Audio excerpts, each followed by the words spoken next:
Welcome, everybody, back again to vidIQ channel reviews.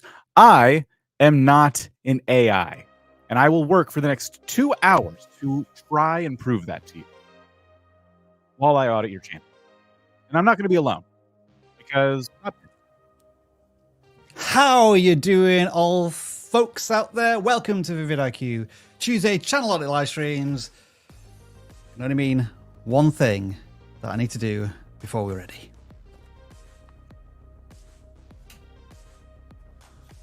Oh, that was a good slide. No interruptions, no failures, Dan. I'm ready to rock. I do have one question that I want to ask the vidIQ Nation before we get into this. Kind of a personal matter that I need to address, and I need all of your help to do it. My eyes are getting worse and worse, and as you can tell, over the last couple of years, I've started to wear glasses. But my prescription has changed, so I need to get some new glasses. And I decided to get some fairly out there glasses that look a little bit like this.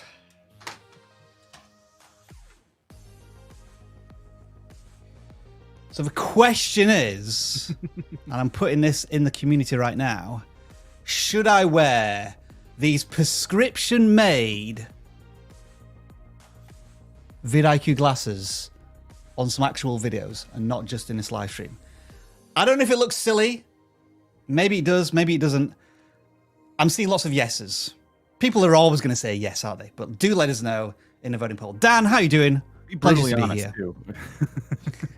I'm doing good. How are you? I'm very well, thank you. Very well. Looking forward to another exciting couple of hours of channel audits. And of course, we wouldn't be doing this without our very esteemed, my God, it's early in the morning, co-host, newly minted, silver play button wearing Jeff El Jefe Reviews. How's it going? Nice. That's right. Nice. Fantastic. Thanks for being here, Jeff. Yeah, always, man. Rob, you're also here. All right. Why don't we go ahead and tell everybody how this works in just a handful of seconds. Welcome to the vidIQ channel reviews live stream. Simply fill in the correct form in the video description and your channel will be considered for review during a live stream. Channel reviews are free, so no need to send us a super chat, and don't spam us in the live chat. We'll ignore it and you may be put in timeout. If you need a channel audit right now, make sure to check out the vidIQ Coach AI tool that will help you with strategies, ideas, titles, scripts. Link in the description. It's a game changer. If you submit your channel for review, expect the following. We are sharing nothing more than our knowledge, experience and passion as fellow creators. Thank you to all of our moderators who help us out on the live stream every week. You know who you are. Give us a like if you enjoy this live stream, subscribe if you love it, and share it with like-minded fellow creators. All right, let's get started. Neat. We're here. Whoa, straight in there, Dan. Wow. Yeah, man. What am I missing? All of our tools are linked down below. And there's also some cool affiliate links down there for some of the stuff we have in our backgrounds. Super chats. Super chats, questions. If you have questions, you can give them via super chat. We will not review your channel via super chat, but if you have a question or two, we will take some time to answer those throughout today's stream. And the forums, just like he said in the video, but for those that weren't listening, the forums are down below. Yes. Asking for a review in chat normally doesn't work. In fact, I don't think it's ever worked. Exactly. Cool. Okay. So why don't we take a look at the first person who submitted on the non-gaming form? And that is the Southern Traveler, who almost has 1,000 subscribers, over 200 videos. They are called the Southern Traveler, but their handle is 313rail, so that's their banner as well. Bit of a, I wasn't sure what to refer to them by, but no big deal. I like how their about section fits on this line right here. Just that one line into their about section. And we've seen channels like this before. We might have even seen this very channel before. I'm not exactly sure. I think we have. Yeah, they basically film different kinds of trains coming in and out of stations. And this is, for anyone who's new, this is actually a pretty common type of channel. This is like a thriving niche on YouTube that I personally don't fully understand. Yeah, I'm sure I've asked this before. Is this a British thing? Train spotting is a huge popular thing for a certain age demographic. And, because there's an audience for everything on YouTube, Hell, let's bring that passion to YouTube. So like, I applaud them. But it's not Nothing only a wrong with that. British thing, I'll tell you that much. 'Cause Okay, so it is. It I've is worked with channels that are doing it in the States, and okay. I've seen channels that Cool. are doing it in India. Right. So yeah, no, it's definitely not a uniquely thing, but I think I think we've seen a lot of channels that are from the UK doing this. The one thing that threw me off at first, I didn't realize, I thought this was a train simulator channel at first. So it Because just of threw me off for a second. I was like, wait, is this simulator or is this? those graphics are realistic. Yeah, man. I'm like, this guy's got the RTX on, baby. Huh. He ain't mining Bitcoin. That's right. That's right. So when I see channels like this, and I'm not exactly sure like what the regular cadence should be for a channel like this, I like to just type in a search term like train spotting. I want to see what the top channels in this niche are doing. I What if, thought like, you a might movie get that is gonna result. come up, man. There's a movie called Train Spotting. There is. What would you recommend? I don't know, because it's all, you know, these people are very passionate about this, but they get into the details so quickly that it's usually about certain engines. I would try locomotive if and anything. type of rail stock and stuff. So it's hard to pin down like a specific keyword. I don't think that's spelled correctly, Dan, but hopefully it's going to respell it. Well. It kind of did. It kind of did. Yeah, you kind of Train did. Spotting Yeah. Canada.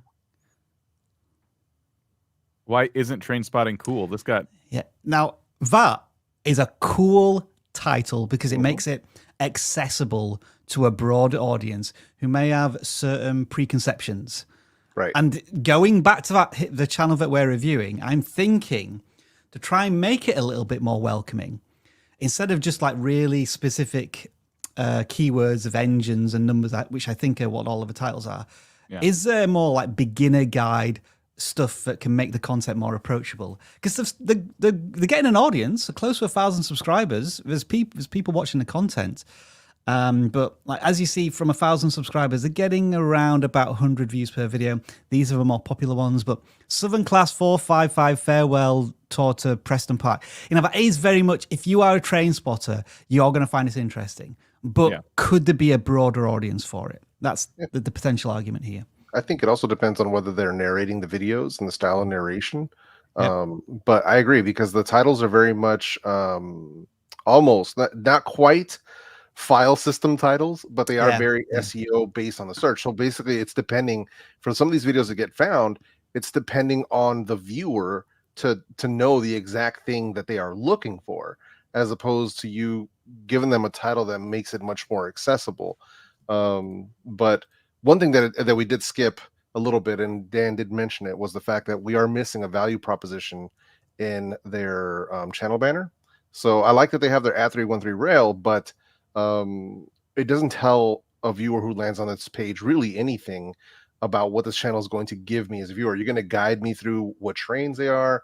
Are you going to teach me locomotive facts? You know, are you going to teach me the history about these lines, or what's going to go down? So it doesn't really give me anything there, and I would love to know that information. And you'd be surprised how many, like when I check my analytics, how many people are actually subscribing from my channel page. I had no idea. I didn't realize it was going to be such a large number. right. And that It's really, a lot. it's focused a lot of my efforts on how my landing page actually looks. Yeah, and that's one of the reasons it's good to have a channel trailer, but also I would avoid this personally. This is going to be personal preference, but take your best video, the one you're most proud of, maybe the one that converts the most subscribers, and using a tool like vidIQ can help you determine that. Make that your channel trailer, because you know it's going to be a really good representation of the exact type of content people are going to get. This is a 24-second version of a video of you talking about what you do, and it works. It's nothing wrong with this, but you could test out that too. But yes, you will find that people subscribe from your channel page, and it's significant. Rob, you once looked at this. Like you said, this subscribe button was in fact the most clicked out of anyone's on a channel before. Yeah, because it's the permanent button. Like, videos come and go. They'll be popular for a time. You'll get subscribers from them, but over the course of a channel's life, more people will see this channel page than anything else on the channel typically. So the channel banner, the about section, the front page, those are all opportunities to guide people towards that subscribe button. I think for us, it's brought in about 400,000 subscribers. So that's what, 25-30% of our audience. Wow. Yeah. Click the button from this one. But back to what they were doing, though, I did like the fact that their thumbnails have improved in the simplicity of them, where it makes them much more easier to digest. One thing Yeah. I would say is, as far as text goes, is I really would like them to keep that text to less than 5 words. And if you're going to use text, make sure it's big and legible. The white text without a drop shadow, and then also in such small font, it can get lost. Like you see class 66, and then right when it hits that 67, it starts to kind of get lost in the date. Like I don't understand why the date would need to be on there when it's already in your title. You're actually repeating the title in the thumbnail. That's completely just a waste of space. I wouldn't have bothered doing that. But just a thought. And I do like the single picture ones. Yeah. I think if anything, whichever one, like if you're looking at multiple trains, think of which one is the most popular, use that for your thumbnail and title, and then just let the other ones be in the video. They don't have to be in the thumbnail. Right. I was thinking, instead of maybe repeating the class of a train on a thumbnail, what's maybe one descriptive word for the arrival or the departure of a train? And it might be exciting, fresh, dull, murder. What was a murder involved? Don't put that in your title. Rob maybe not. Rob is Maybe right, not. because Yeah. what we're looking for is we want to create either curiosity, desire, or fear, right? And we want to use, with great power comes great responsibility. Obviously, murder falls under fear, but we want to use that to, one word. If you can do it in one word, one big bold word, that's usually the best way if you're going to use text. Otherwise, I wouldn't bother. I want to share a secret with everybody, and not to stay on this channel all day long, but this applies to any channel, and so I'll put it away for now. And it's something we're doing for shorts, but the same logic could be applied to the channel we were just looking at. When I think it was Rob, you mentioned like the content could appeal to a broader audience, right? Yep. That's something we're struggling with a little bit ourselves. I wouldn't say struggling, we're kind of figuring it out, because on our shorts, if you noticed, there's been kind of an evolution in our YouTube shorts where we used to only give like YouTube advice in our shorts, but lately we've realized, hey, some of the stuff we're saying in shorts could be things that anybody would enjoy. They don't have to be a YouTube creator to like them. And so we've been kind of changing our language a little bit and just telling the audience, did you know that YouTubers have to go through this? Did you know this about YouTubers? If you're a YouTuber, you're listening, you're like, oh, I'm a YouTuber. If you're not a YouTuber, but you know of YouTubers, you know what they are, and you're kind of curious about the day-to-day life, you might stop scrolling. You might listen to that. The same logic can be applied to long-form videos. And when I see channels like this, where it's just titled for that very specific train spotting audience, I'm like, there's got to be something. There's got to be a way you can make a video that's similar to what you're already doing, but frame it differently. Just pivot the discussion a little bit more so it reaches a broader audience. Like, did you know style videos, I think, are a good place to start. But hopefully just me saying that kind of like opens up your imagination a little bit, because you want this to appeal to a broader audience. There's no reason only train spotters should be interested in this type of content. You're going out into the world, you're covering something that, the mass public uses, so people can relate to this as soon as they see it. Like, I've been on a train, if you're telling them something interesting or exciting, they might click on that. I think you should give that a try for a little bit, come up with some ideas as to how you can make a more broader appeal style video. Your train spotters will still like it, because they'll still see, that's a whatever pulling into the station. But now you're changing the discussion around it. And here's my little secret. Dan's just showing off because one of his shorts went viral. Look at that. Yeah, it's true. 582,000 views, and somehow it's trending upwards after 50. How does that happen for a short? I don't know why I'm whispering. Also, other question. I want somebody from YouTube to explain why this happens. Like, I've been asking in meetings, why is it like every other hour for a short which is going kind of viral, does it dump an extra 300 views and then takes them back hour by hour? Weird, curious, just random thoughts. I need to stop sharing the screen now. There we go. That's the strategy we were just talking about, though, put to action. We told a story about a creator. We didn't worry about if the YouTube education audience would like it, because we knew it was going to have value to them. It just inherently does. Could more people enjoy that content outside of our normal audience? Because that's what it's all about. It's about reaching people you have not reached before. What an awesome first channel audit that was. So much to talk about. And good luck to this channel. Oh, okay. I thought you were transitioning into something. Yes. No, good luck. Nope. Good luck to the Southern Just Traveler. all good stuff. All good conversation. The next channel is Afif Toys. I don't know if I'm saying that right. This is actually the first gaming channel, but I saw the name and I'm like, oh, is it like a toy review channel who posted on the wrong forum? And it does seem like there is some like toy stuff, but I did see some games as well. And then I scrolled down more and I saw that there was a lot going on, like a lot of Yeah. things going on. Hmm. Yeah, there is a severe lack of focus here. I mean, yeah, I mean, there's some gaming going on, but then there's like watch now, no title. What does that even mean? A PS5 unboxing, Pokemon stuff. There was like a video about Women's Day, no copyright sound, music video. Like, this very much feels like they're just trying to figure out what to throw on the channel on a given day, and really don't know which way they want to go. Now, I would say sort by popular, because somehow we've gotten to 1.4K. My guess would be shorts. I mean, some of these have some views on them, but oh, That's when they launcher had a codes. focus. Look at that. That's all Yeah. focus content like a couple of years ago. All the Yeah. same type of audience here. Yeah, Beyblade, right? My guess is that topic ran dry for them, and then they just had no clue where to go next. Yeah. They were struggling to pivot, or they got bored of the content. Right. One or the other. They might have moved on from it, which is fair enough. I mean, Yep. especially if this is a younger creator, I can understand how sometimes our interests change over time, and that's totally fine. There was a time in my life where I was less interested in Lego than I am now, and stuff like that happens. But one of the things that they need to really focus on, either one of two things, I would say, but whichever way that they feel like they need to go or they want to go, whether it's with Pokemon content or what they want to do, they really, really need to focus in on that particular thing. And I'm not saying that they can't play other games or do other things, just what you upload to this channel needs to be moving in the same direction, both shorts and your regular videos. So if you're going to be talking about Pokemon and a different Pokemon games, then go in that Pokemon direction moving forward. And then at some point down the line, I would probably start enlisting some of the other content. Now, I think, Dan, there is a spark of an idea which you've yourself have explored in the last few months, which is like AI generation of computer characters. So we've got this stable diffusion of Pokemon characters.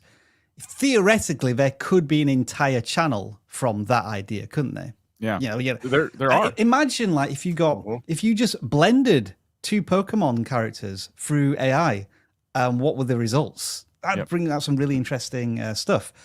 But the creator has to commit to that idea. They can't just do 3 videos on it and then jump onto another one. They'd have to make an entire channel out of it. Yeah. Everything you do on YouTube, like when you're starting fresh on something, whether it's a brand new channel, whether it's a channel you're trying to revive, you have to do something for several things, right? Like I'm working with someone right now who's testing a series. They're trying to rebuild their channel, and they're testing a series on their channel. They went dark for a bit, and now they're just trying to revive it. And episode 1 did okay, right? Episode 2 did pretty good, but then it shot back views to episode 1 because it's a consecutive series, and this is how they're rebuilding.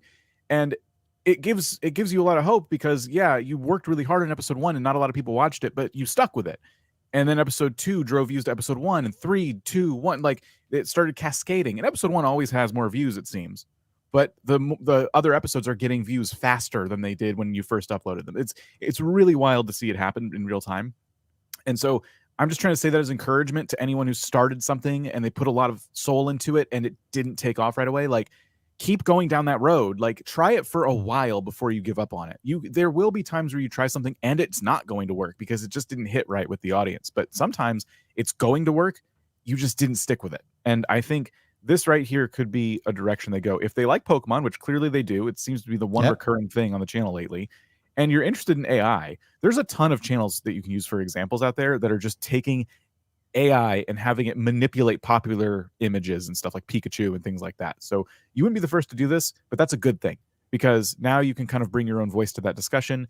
People who are doing this already, their videos will suggest your videos and vice versa. So get into that ecosystem if that's what you want to do, but be the one person for the one thing. Like, we don't know where you're going with your channel right now.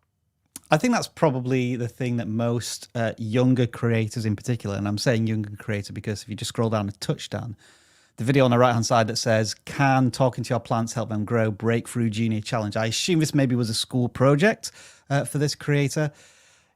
Focus can be such a huge challenge for this demographic because they just want to try and do everything. That's cool. That's awesome. You know, do the reps, get better at creating. But ultimately, the audience on YouTube likes to gravitate to a particular creator for a particular topic, whatever that is. And you'll find that in yourself when you're watching a creator. Like I watch MKBHD for tech. I watch Tom Scott for science and nature mini documentaries. I watch Jeff to know what true wireless earbud to purchase because they are synonymous, if I can say that word correctly, with that topic and that passion. Yeah. It's okay to follow one track on YouTube, especially when you're starting out.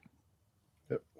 And with all of that being said, Dan, we need to drop the screens because it's time for Rob Wilson's self-indulgent corner, which is what have you been playing video game-wise this week? And it always comes with a sound effect that you need to try and guess from my gaming history. And this week it sounds a little bit like this. Boy, no place for a boy. We shall see, boy. Now, I don't know how loud that was. That may have been almost silent. I don't know how to put the volume up on that. I do apologize. So I'll play it one more time. I couldn't hear it. Boy, no place for a boy. We shall see, boy. Some people can hear it because they're putting in the answers. Jeff, what game have you been playing this week, if any? I actually restarted Cyberpunk, just taking a different angle with it, using going the street kid route instead of Nomad or Corpo. So just restarted. I just like being immersed in the world of it and stuff. And I'm really just focusing on side missions and building up the character, and not really moving through the story. Side missions, yeah. Yeah, just getting lost on side missions. Side quests are my thing. So yeah. Dan, is it same old, same old? No, I played Up the other night, and it's incredible. And they just had an update, and whenever they do an update, which is kind of random, they put it on sale. So if it's the game you're thinking about picking up, it's kind of like Overcooked, but I like it better because Overcooked is very stressful, whereas Played Up is very consistent. And it's more about like building up a kitchen and then trying to automate it. And it's a lot of fun. I've sunk so many hours into that game, and then I kind of forgot about it for a bit.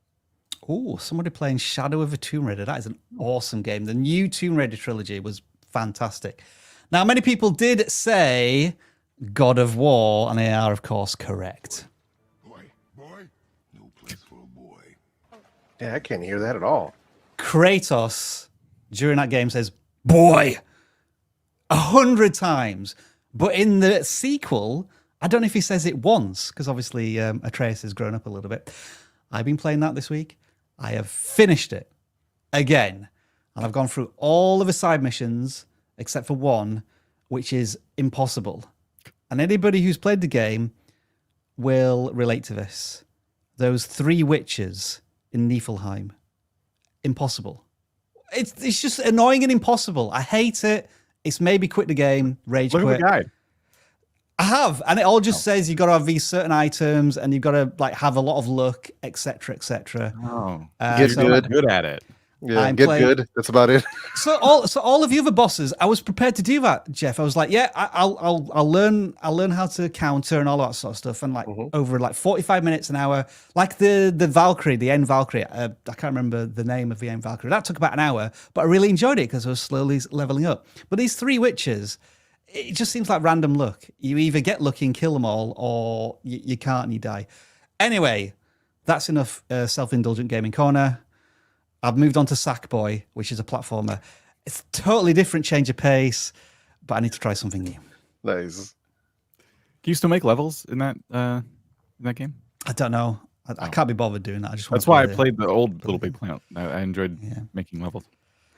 Okay. All right. What have we got here, Dan? Mr. Movie Mania. This is a channel that you picked. It is. Now, this is a really interesting one for a couple of reasons. And I'm not trying to dig out the channel and say, this is suspicious. I think it's another example of a wave of new creators that we're seeing on the platform. And what do I mean by that? Well, you'll probably work it out as we go along. So, Dan, if you go to the videos, first of all, we've got 5,000 subscribers, right? You look at the view counts, they don't tend to match the subscriber count. That's curious, a little concerning in itself. If you go to the About section, you'll see that they have not that many views, and the channel started this year. So unless they started with a completely different topic a couple of months ago and then unlisted everything, Again, I'm not sure. I don't want to use the word suspicious. If you look at the thumbnails, they're of a decent quality and a decent standard. And, they seem fairly intriguing. Why are these not getting more views would be a question. And then the last thing I wanted to check, but unfortunately we can't play the audio, is if, Dan, can you just play it and listen to it? You can hear it, right? Yeah. Just listen to the audio for about 10 seconds as I'm talking. Because I was thinking at first, is this an AI voice or isn't it? It is damn good. It's a really good AI voice. Yeah. But then there were just a couple of telltale signs that told me, I think this is AI. But what I mean by this is it's starting to blend the, blur the lines between 100% creator content and how much percentage artificial intelligence is contributing to the content. And is it a case of this channel is not performing well because it's just in a uber saturated area of the market where AI faceless content can be easily created and produced along with this? And then the final thing is if you click on this first video again and then look at the description, then I think, maybe this is a problem. Yikes. That is tag stuffing. Yeah. YouTube doesn't like that. Or keyword stuffing, yeah. Yes, keyword stuffing. This says you could get your channel terminated if you do that previously. I don't know if this is suppressing the view counts. If you look at some other descriptions on other videos, Dan, you'll see that it's not keyword stuffing as much. Oh, that one is. That's even worse. That's even worse, that one. Yeah, some of them actually had genuine descriptions in. But then when you look at the description, I think, this maybe could have been an AI-generated description. It kind of reads a bit funny, but there's also keyword stuffing at the bottom. And then they've got the copyright get out of jail clause, the disclaimer thing. So I don't know what I'm saying here. I'm not trying to say this is everything done wrong on a channel. It's just this is an example of what looks to be on the surface an intriguing channel, but when you dig into it, I see more and more concerns over AI and how much more of this is going to be on YouTube in 6 months' time. Yeah. Yeah. I mean, we have tools that help you use AI to help make content. It's tough because we also try and tell people like, this is a tool. This isn't supposed to just make your video for you. And that's not to say you can't use it to do that. It's just, when you take all the humanness out of content, now you're fighting a different battle. Maybe your titles are good, maybe your thumbnails are good, and AI helped you create all of it, the video, the title, the thumbnail, everything. But think about the hill you have to climb now, because if you can do it that easily, why can't someone else? And that's exactly what we're seeing right now. There's this huge competition brewing on YouTube to have like channels that you have to keep your hands off of as much as possible and just try and pump out as much content as possible. And if they found a shortcut and it's accessible to everybody, then that's a shortcut everyone's going to try and use, which then makes it not a shortcut and you're back to square one. Now you have to find the best way to optimize an AI-only video. And the way to do that is going to be to inject your human soul into it in some form or fashion. So it's just kind of like this merry-go-round I imagine these channels have to be on. Yeah, I've seen this. I've seen this before. Like I've had channels come up to me for consultation that have this exact same thing happen. And I'm not accusing this creator of doing this, but the ones that I've worked with have usually been the ones that have gone out and either purchased a channel with 1,000, 5,000, 10,000 subscribers, or they themselves went out and bought these subscribers and not realizing, because they didn't take the time to learn how YouTube actually works.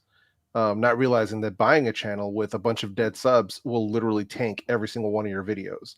And it's because, you have a bunch of dead subscribers. When YouTube makes a recommendation, you drop a new video, they try to recommend it to your subscribers and, the people who regularly watch your videos first, they don't gain any kind of an audience and these videos just don't perform at all. 5,000 subs and 7 views in 11 hours, there's something seriously wrong.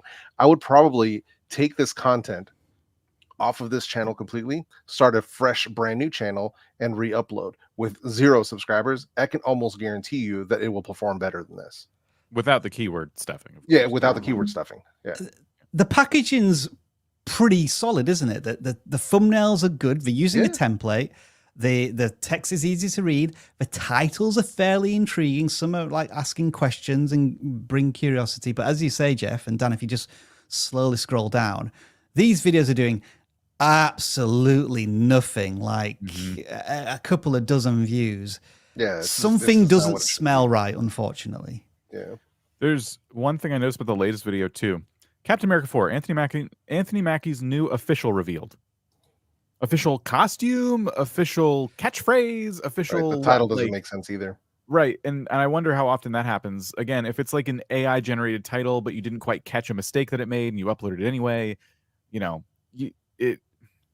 AI is not perfect, and I know it's new, but this is only going to become more of a thing.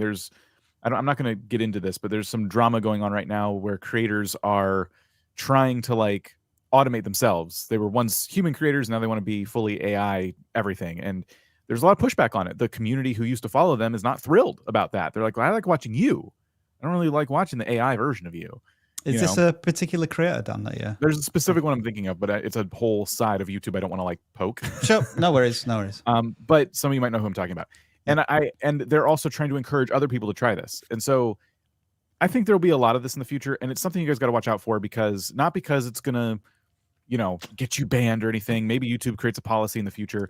What I'm worried about for you is spending many hours trying to develop some software, like using AI to get your channel fully automated, like maybe this channel is, and then get nothing out of that, when you could have been just making videos yourself using AI to help facilitate that, but putting yourself into the content as much as possible. But people want to connect with people, and I don't think that's going to change overnight.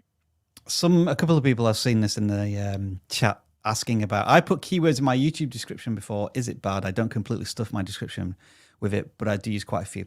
So first of all, as far as we understand it, it is pointless doing this, because YouTube's systems are far more sophisticated than just picking out a couple of keywords in a description. YouTube can watch every single frame of a video and tell itself what it's about. So, for example, it can say that, hey, Rob's wearing some stupid blue glasses. Dan's got a gold play button. There's 3 males, and it can predict the likelihood of how accurate that is. And I don't know if it's still the case, but it certainly was in the terms of service or somewhere previously, that keyword stuffing, that's just getting a bunch of words and slamming in the description, is technically against terms of service, and it does run a risk of terminating your channel. I haven't seen it happen very often, but there is a possibility. So not only is it pointless to do, but it's also dangerous to do. Yeah. All right. We will move on to the next channel. And that is Kelly Nicole, who has 306 subscribers. Hey, Kelly.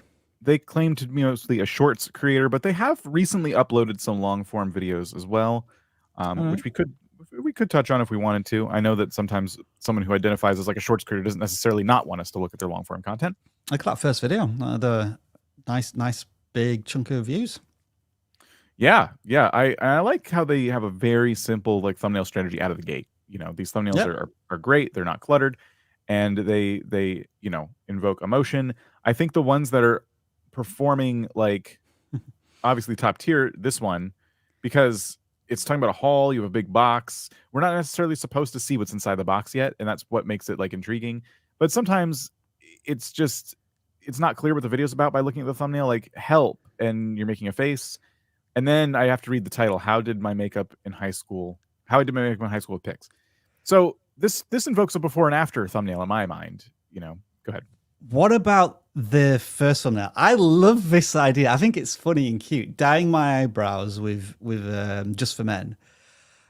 In this one, do you think the before and after shouldn't have been there, because it's almost showing you too much? It's like, oh, this looks like a fun idea. Oh, right. Oh, you've shown me that it just looks fine in the thumbnail. That's almost one way we should hold back the reveal, because the curiosity is from you holding Just for Men, and you're going to use it on your eyebrows.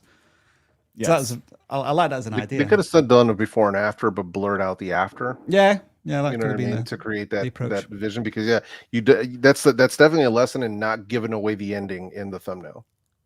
Yeah. So I would do the reverse. I would have made this not a before and after, or blurred out the after, and then this would have been a good before and after. You would have had to stage it a little bit, but it would have been I think pretty good. So just a few tweaks there. I mean, we know you're capable of getting awesome views on your content as a new creator. So it's just about, can people look at your thumbnail and start to get an idea of what the video is about before they read the title? And that can help a lot. Looking at the shorts, there's some really positive signs here. I mean, you got views kind of up and down, like 2.3K on the latest one, 12K on this one, 6K on this one, and that's just like the top row. Solid. Yeah. Solid and consistent. So yeah, some really, really solid views, and they are sticking to, I think, a solid niche where it's always about like a beauty product or shampoo or combs or something like that, which is really cool to see. Obviously we can't hear them, but I did listen to a couple of these before, and like this one here, they kind of play a song and apply some makeup. This one starts to tell a bit of a story. So I'll let you just read the captions. Yep. I've seen this thing on TikTok, and it's about keeping a journal and all this stuff. And the thing I didn't love about this short, and when we review shorts, we kind of have to pick on the content itself, is that it felt like it went a little too slow, like for a YouTube short. Like we're this much into the video right now. You can see a little red bar down there, and the package hasn't been opened yet. Yeah, I already want to see what's inside. Right. I know I paused it, but like we're gonna open it right now. But like we got a quarter of the way into the short before we actually saw something. And when it comes to shorts, that's like one of the things. It's the audience retention is everything in a YouTube short. That really unboxing was too long as well. That unpeeling. It needs to be like a second. And then people like this. I think the seeing the thing and really getting your camera in on it, I think all of this is fine. It's just that beginning portion that I was kind of like starting to check out really early. I think all of this could be a quarter of the length. And I'm being serious here. What was that, about 25 seconds? Maybe not a quarter, maybe a third, so like 12 seconds. 12. Remember Nate said the magic number for shorts is apparently about 13 seconds. Or like almost a full minute. Or a full minute, yeah. You're telling like a story and stuff. And then I was thinking, like, is this some sort of... I kept seeing this thing on TikTok, but when I tried it, it was something I couldn't imagine. You want to add that but into it, where you have the start of a story, but then there's an obstacle that gets in the way.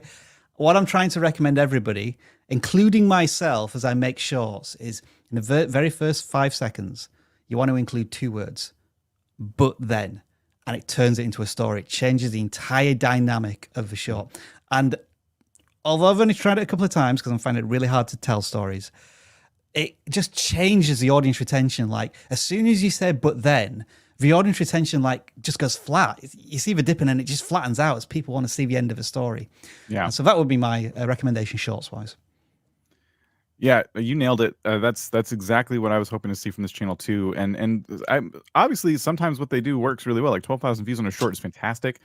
And I think this is just a strategy they continue to improve upon. Keep looking at things on TikTok and then buying them and checking them on your channel. I think that's a really good strategy, but try and tell that story in a more concise package and in a more like compelling way. Because when you linger too long on that intro, like I found this thing on TikTok, it's for this thing, and I wanted to get it because it's like, okay, that's too much preamble before we get to the thing, and it's a short. You can do that in a long form video.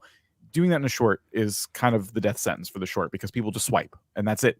It's gone forever. So I can just see from that frame, Dan, that there's a story being told there. Somebody told me that TJ Maxx had knockoff Stanley Cups, but when I checked, they were completely different, or something along those lines. So they're going to go in. So they've set up a story. They've gone inside. Again, there could have been that. But when I got there, this is what I found. Mm-hmm. Yeah, and even if it's like if it's living up to the hype, you can say. But when I got there, it was way more than I thought. Like you could talk about how cool it was. But yeah, I like how fast this is moving. Just watching it on silent. Yep. Yeah, there's a lot of like scene changes, and like you didn't take long in the car before we were at the entrance of the store, before we were at the shelf, before you were holding the mugs. Like all that is really, really positive. I can see why that one has so much views. That handheld approach means that there's more movement in the camera. So, because I think on the one where the first one that we saw, she just had it propped on. She's in a bedroom where it's a static shot, I think. So you see how it's just stable, less movement. Adds more to that authenticity, that rawness when maybe you're holding the camera. Yeah. But good channel, promising stuff. Really, really promising stuff. Best of luck to you, Kelly. All right. I I think, did you pick this next one, Rob? I did, yes. All right. So, Dan, this is another AI discussion, kind of. There's a theme with you but today, in a I think. slightly different way. So, here's my question to this creator. Who is this channel for? Okay. Is it for people who just want to get super buff, look like WWE's wrestling superstars? Or is it for the average guy who wants to lose a bit of weight? Or is it somebody who's obese and like wants to really knuckle down on their health, etc., etc.? It seems to have the idea of this super athlete that we want to try and turn you into. That's the potential target audience. Click on one of her videos. So the expectation here is kind of shattered by this animated character. I would assume that if most people want to lose weight, get fitter, build muscles, etc., etc., they want to be guided by somebody I can see to add credibility, somebody whose journey I can join in with, and feel that shared struggle, as opposed to animated character who has no muscles whatsoever, as you can see, stick thin arms. That's incongruous.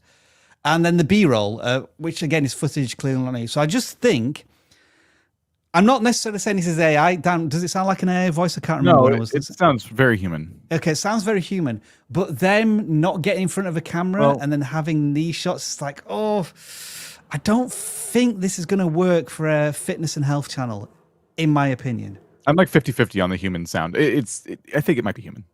Mm-hmm.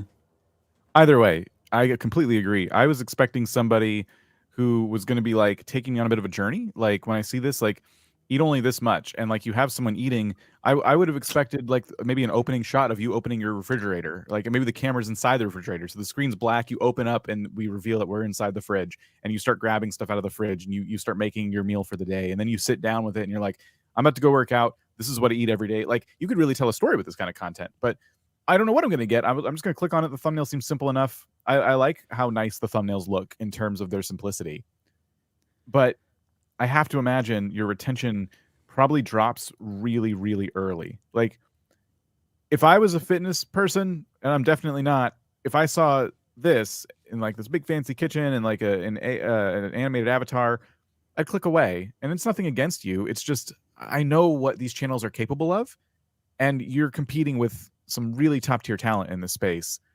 And like you said, Rob, shattering expectations. I struggle to know how you can build a know, like, and trust factor with an animated character who isn't showing, I'm not being shown directly from the creator how they are using these effective tips to gain weight in this particular one. That's an interesting approach.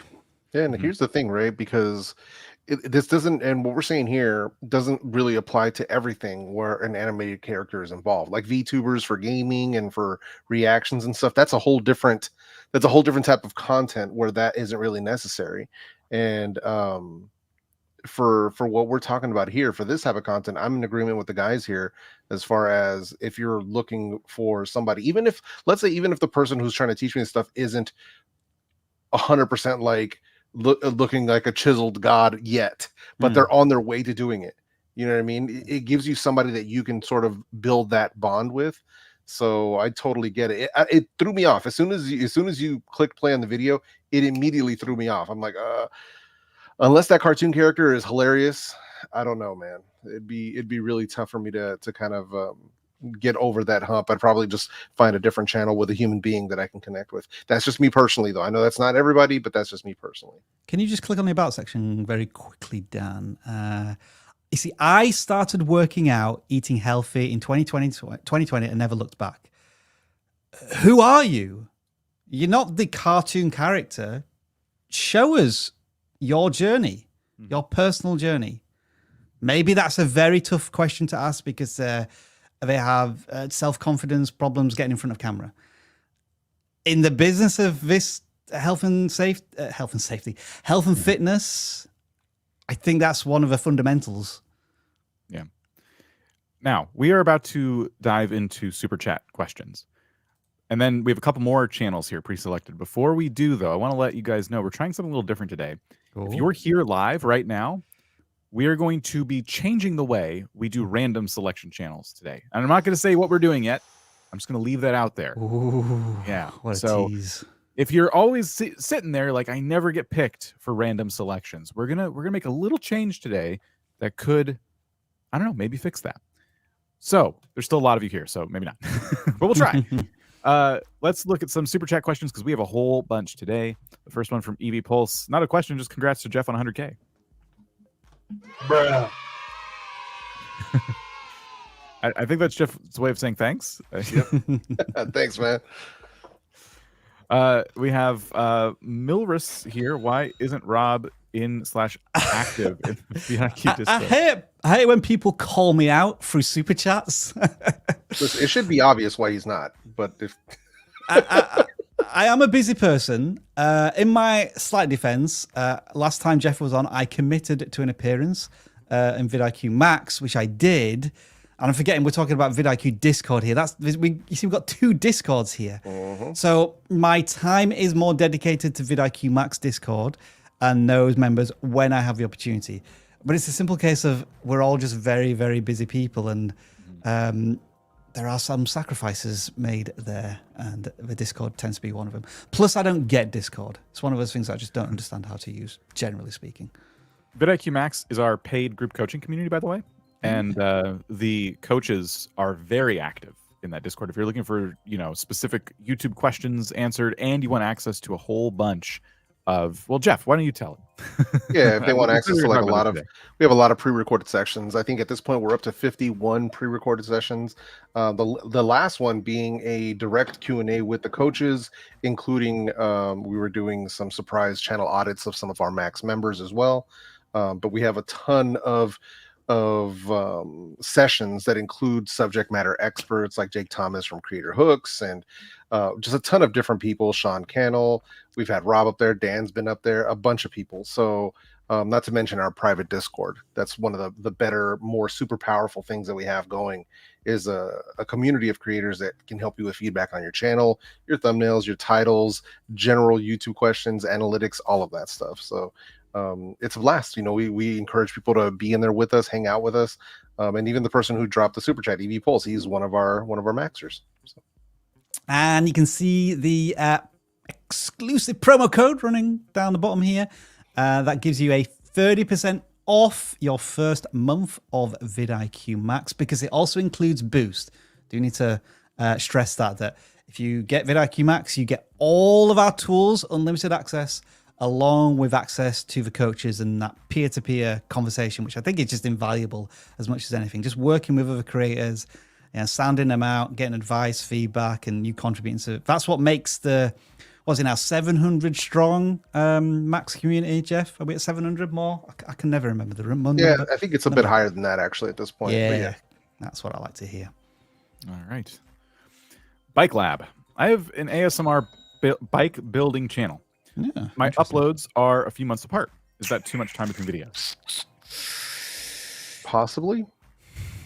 If there's high demand for the content, if you're noticing that you upload a video and then you get a certain amount of views and then it dies off and you don't have another video ready to go, then I would say yes.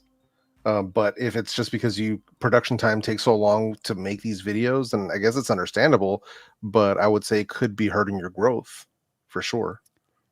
If your content is irreplaceable, like you cannot be replicated, then you can take time between your contents. But bike ASMR building, that's not something I've heard before. But I can imagine a lot of interesting noises coming from building a bike, in terms of turning screws and like pumping up tires and, fixing things into certain parts of a bike and possibly welding. Sounds intriguing.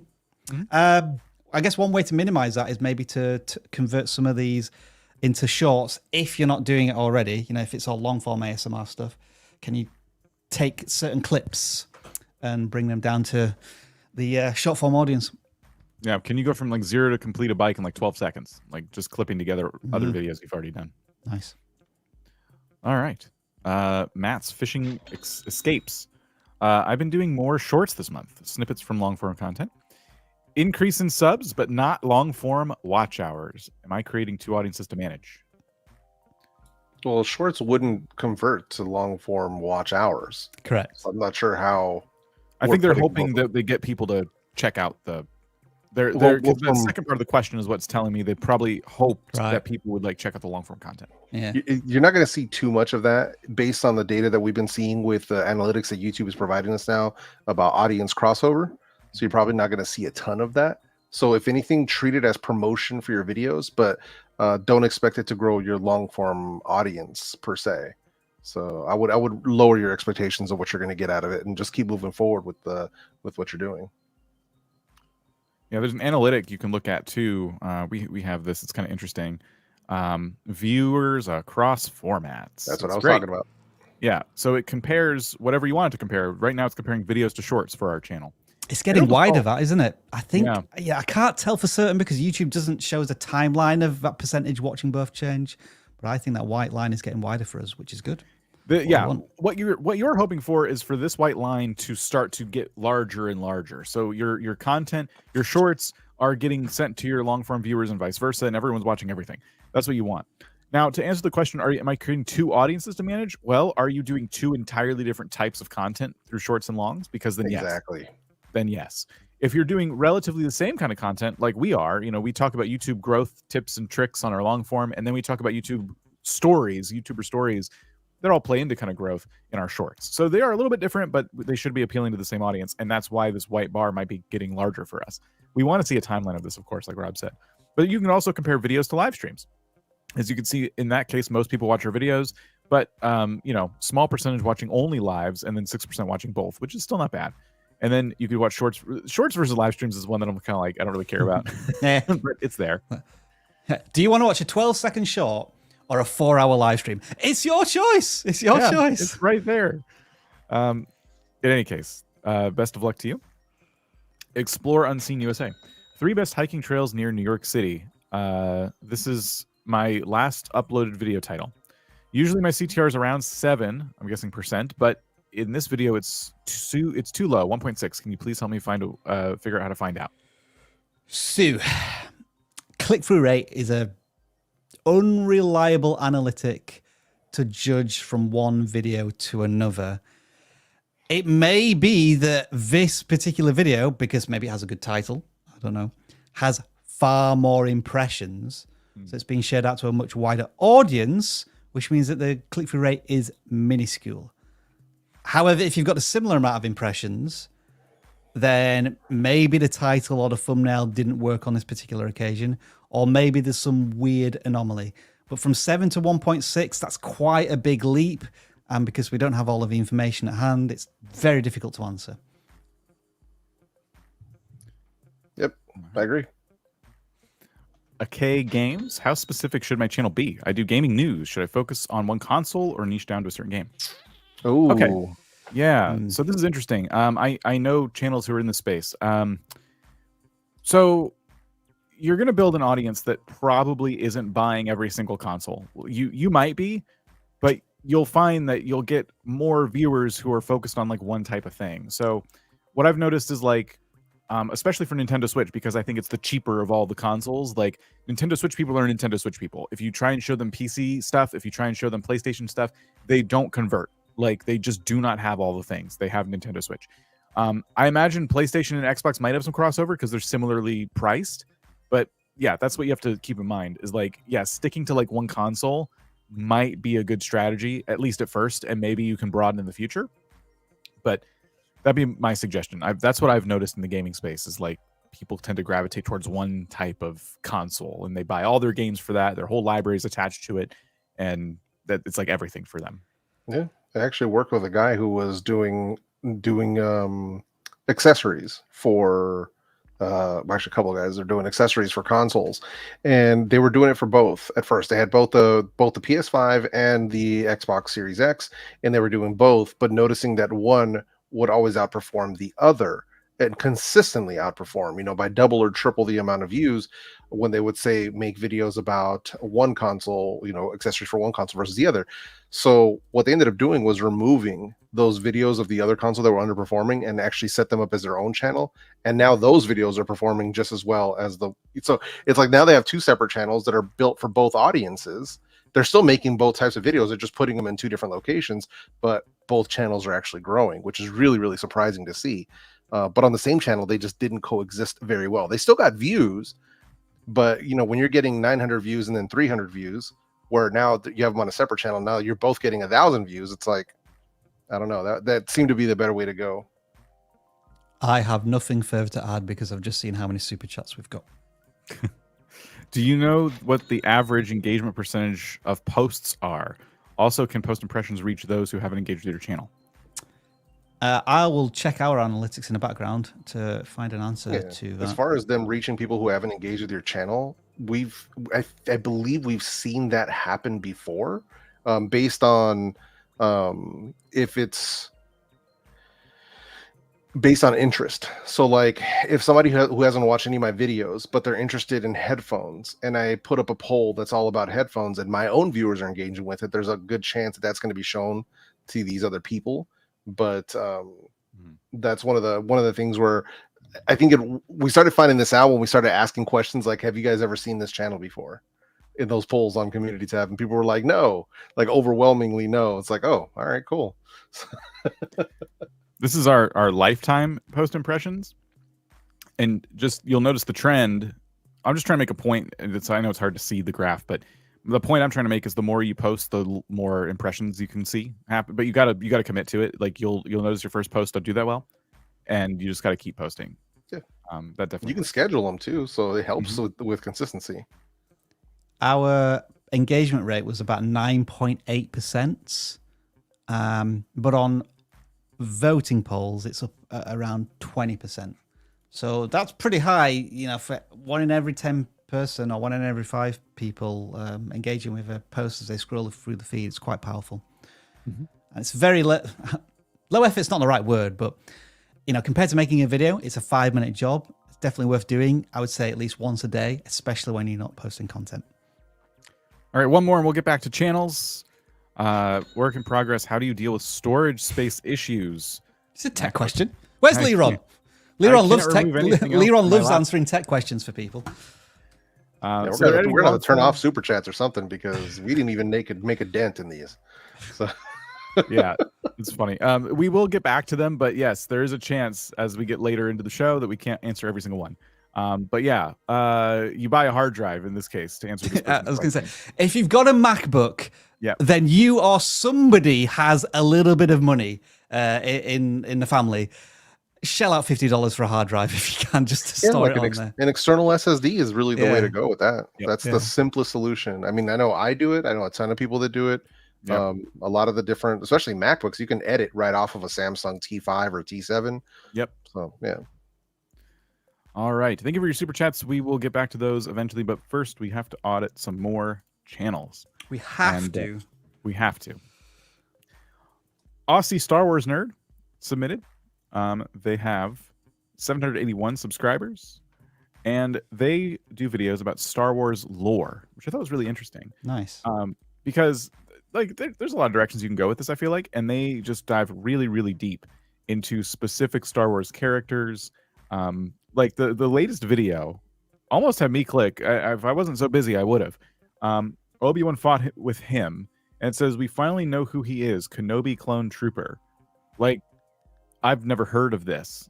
I don't know Star Wars that well. I watched all the movies and the TV shows, other than I think I didn't watch the cartoons, or the animated features. But that's cool. Like I want to know more. Kenobi clone trooper. What the heck does that mean? That video has 21,000 views. This is, I imagine, a breakout video for them. But we can check popular. It's their second most popular video now. 8 months ago. The meaning behind every marking on Rex's armor. So really cool stuff. And I think when your titles are nice and simple, and your thumbnails, invoke that kind of curiosity, people click. Can you just go to most popular again, Dan, and just scroll down a little bit? It looks to me like they're winning superpower within Star Wars lore and conversation are clone trooper uniforms and markings, very, very specifically. We just talked about how niche should a gaming channel go. This is how niche you can go into Star Wars lore, like just focusing only on uniforms and outfits, which seems to be really popular for their channel. Now, do you want to pigeonhole yourself as just being a person who talks about that one specific thing in Star Wars? Probably not. So how do you do like crossover content? Like you compare those uniforms to the Rebel uniforms, or you compare the markings on clone trooper outfits throughout the years of Star Wars. Try and get a bit more experimental, but always trying to feed back into that core audience that seems to come back every time you talk about a marking on a clone stormtrooper's outfit. It is interesting that all the most popular videos are about armor. And then when you go into these other topics, the life and death of ARC Trooper 5's full explanation, there's a lot going on here. Like there is what I assume is an ARC Trooper in the middle. And then there's these circles, and I can't tell what's in the circles for the two on the left. Like I don't know what's going on in those. And then there's someone on the right. And I feel like this is an example of just too much going on. And it's not as intriguing. It's not as intriguing as the Kenobi Clone Trooper video, for sure. And it didn't do as well. When it comes to thumbnails, less is more for sure. And that's too many elements. And you're right. The two on the left, like I can tell that one's kind of like a helmet. What's below that? No freaking clue. No idea. So yeah, if you're going to do thumbnails like this where you put like someone in a circle on the thumbnail, like it has to be nice and clear, and you have to use imagery that people can like immediately recognize, because they will look in those smaller bubbles and try and see, especially if they're intrigued by the meat of the thumbnail. They're going to go like, oh, what's in there? And if you confuse them too much, they'll just keep scrolling. They're not going to work for 10 minutes trying to decipher that. My suggestion is this. Again, if you just go to most popular down, what is the trigger title here? The meaning behind every marking on Rex's armor. So it's always the meaning behind. Mm-hmm. I'm thinking of an epic video that may take a few weeks to make. And it is a compilation of everything you've spoken about in these previous videos, but you put it all into one epic video that's titled something along the lines of the meaning behind every single clone trooper in Star Wars, or something is going to resonate with your audience. And that might be like 150 observations plus. What I'm thinking here is that's your flagship content that could hit fingers crossed, it could be the viral moment for your channel, which is about the core focus of your channel. And that could bring in a huge audience. And then it allows you to maybe do a bit more experimentation with that bigger audience. But I appreciate that could be like a thing. Like, I don't want to do this. I've been talking about this to death. I don't want to just be the clone trooper markings guy. But if you do want to hone into it, I'd say make the biggest video ever on this topic on YouTube that no one else can compete with. Because I would suggest that this creator knows more than anything else about this topic on YouTube. Mm-hmm. Absolutely. And I like that there's opportunities outside of that helmet marking stuff too, because this video doesn't seem to have anything to do with that. It is focused on clone troopers still, but it's not about, the meaning behind markings on helmets, which means you have an opportunity to expand beyond that eventually. But I love Rob's idea of doubling down on it for a minute and, seeing if you get one like masterclass video on the subject and let that kind of like gain some traction for you. A second reason I suggest that is because you just want to get over that 1,000 subscriber line right now, don't you? You'll be 229 subscribers short. And I would guess, given the view counts and the length of the videos, you're probably approaching 4,000 hours of watch time as well. So I think monetization is probably high on the agenda. And that big epic video might be the one that cracks you over the line.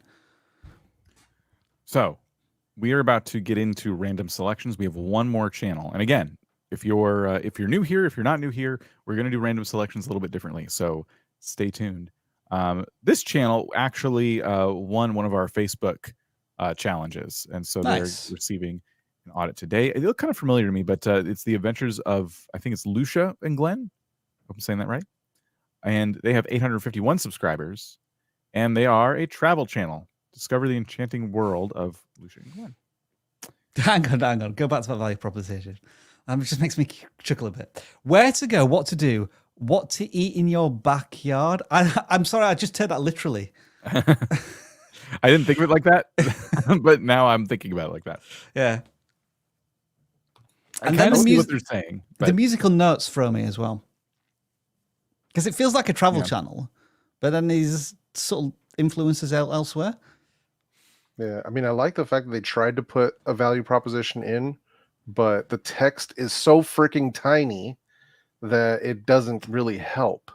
I would say, if anything, if we were going to redo the banner, I would move their logo with Lucia and Glenn. I'd move them off to the side, and I would narrow down that where to go, what to do, what to eat. All of that, I would make that at least half long, right? Less words. Condense that into less words, make that much bigger, and have that take up a majority of the banner if they were going to do that.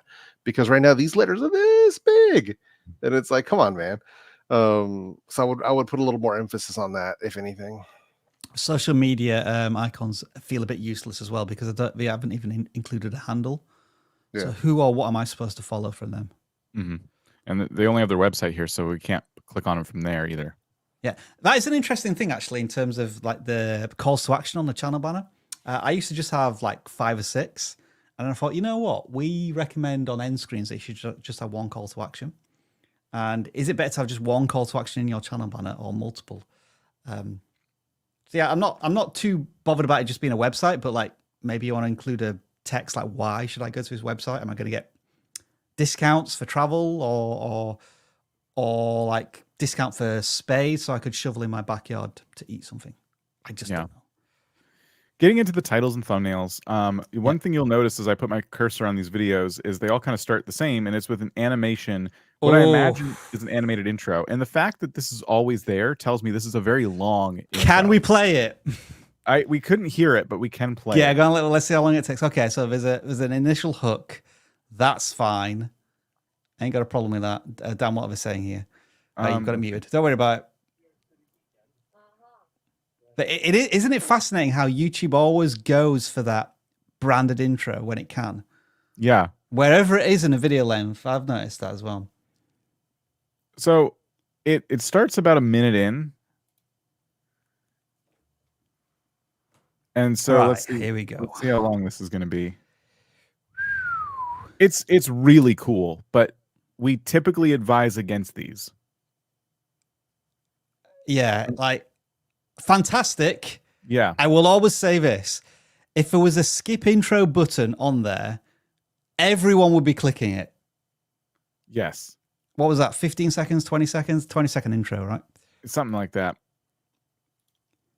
It's really, really challenging because if your hook was like just like not enticing enough, once that branded intro starts, it's like almost an invitation again to leave. Like if you didn't like what you saw already, this is like the moment. This is a great stopping point for you.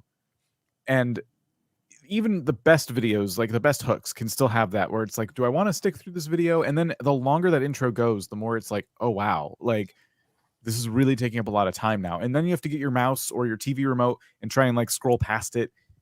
And that's if you're lucky, if people want to do that. It's just such a retention killer. And I bet if we look at your retention graphs, that is the point where people start to drop in your videos. And it's, again, nothing against you. It's a great intro. It's just not great for this style of content. Yeah. It's not, we're not making a TV show on a TV network. Right. Yeah. As much as we may want it to be that way, it's not. And if you're killing your retention, you're only hurting your own videos. So I would make that, I would do a hard look at what your retention is And the beauty about the retention graphs and analytics is that you can actually see it on timestamp. You can see it on a timeline. So if you see the drop, you can go right to where that drop happens. And if that coincides with your intro, then you know we have a problem. And it's not really helping you, if anything. And I know it sucks because you probably paid good money to have this thing made if you didn't make it yourself. But, you know, sometimes we have to kill our darlings. And hey, that's the phrase I was going to use. Oh, yeah. Sorry. No, yeah, love it. We have to do that sometimes. So, yeah. Kill your darlings. So obviously we can't hear what's going on in the content. What I want to say, though, regarding the title and thumbnail of this video is I'm not getting enough intrigue. Exploring New York City foodie delights, which is the text mimicked in the thumbnail as well. And the thumbnails are always you guys, which is cool. But if you're going to be talking about food specifically, food should be the star. And if you're going to talk about like going and seeing a whole bunch of stuff, then you should try and focus the title and the thumbnail on your favorite thing from that day. The place you went to out of all the places you visited that was like the most mind-blowing and I would say approachable too. Like people know New York for its pizza. And if you checked out a pizza place and you really loved it, then that could be like the star of it. If it's something really obscure, people might, depending on what it is, they might be interested, or they might go, I don't know what that is, and keep scrolling. So every single one of these is going to have its own judgment calls you have to make. But every single title and thumbnail in this case is just it's too vague, it's too broad, and none of these really captivate me. I could tell you're lovely people who are having a lot of fun making content, but it doesn't tell me as a new viewer why I should click on the content. Also, Dan, if you look at the very top of the page, 851 videos. And if you scroll down to just like the general videos, cadence is 1 video a day, typically. And if you look at the video lengths, 10 to 15 minute videos. And these are travel videos, so they're capturing a lot of footage. Mm-hmm. I'm usually an advocate for quantity over quality in terms of learning how to build up skill and whatever. But I think this couple are just doing quantity above all else. It's like, let's just film something and get it on YouTube. And so my suggestion would be to maybe just step back a little bit and spend longer on each of your videos through the thumbnails, the titles, the packaging, the video idea, and dare I say it, probably some editing as well. Because the hook of that video that we saw, Dan, didn't seem too exciting. It was just person walking across a sidewalk, telling us about our day, but there was no edits or cuts or anything. And then that long intro. Yeah. It felt like there's not enough imagination going into the creative process. It is just videos on YouTube. And if this couple just want to document their life together and like traveling, cool, no problem. But if you want to build an audience, they're a little less tolerant and impatient in terms of the quality of the content, which probably isn't being delivered to a satisfactory amount to the audience. Mm-hmm. I also want them to think about that. We've talked about this a few times today, capturing that wider audience through their content, their titles, their thumbnails. Looking at this one here, there's like a specific pizza place they're talking about, but I've never heard of it, and people aren't going to be searching for it, generally speaking. But what if the title was, is this the best pizza in all of Pennsylvania? A little long. Maybe in Pennsylvania would be good enough. And then, picture the pizza. The thumbnail could be punched up still, like better saturation and brightness and things like that. But ultimately, I don't think it necessarily needs the text other than maybe an arrow pointing at the pizza, best pizza, ? Like you could do something like that, keep it simple. But that is a much more intriguing title because you've given me just enough. You're saying this is the best pizza in a particular place, and a place I've heard of. Lords Valley, Pennsylvania is specific, and people from the area might know what that is, but I've never heard of that place.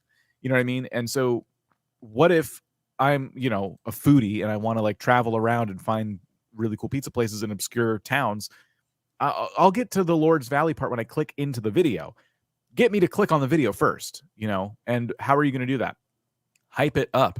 Or if it was terrible, knock it down. Tell it, like, say, this is the worst pizza I've ever had.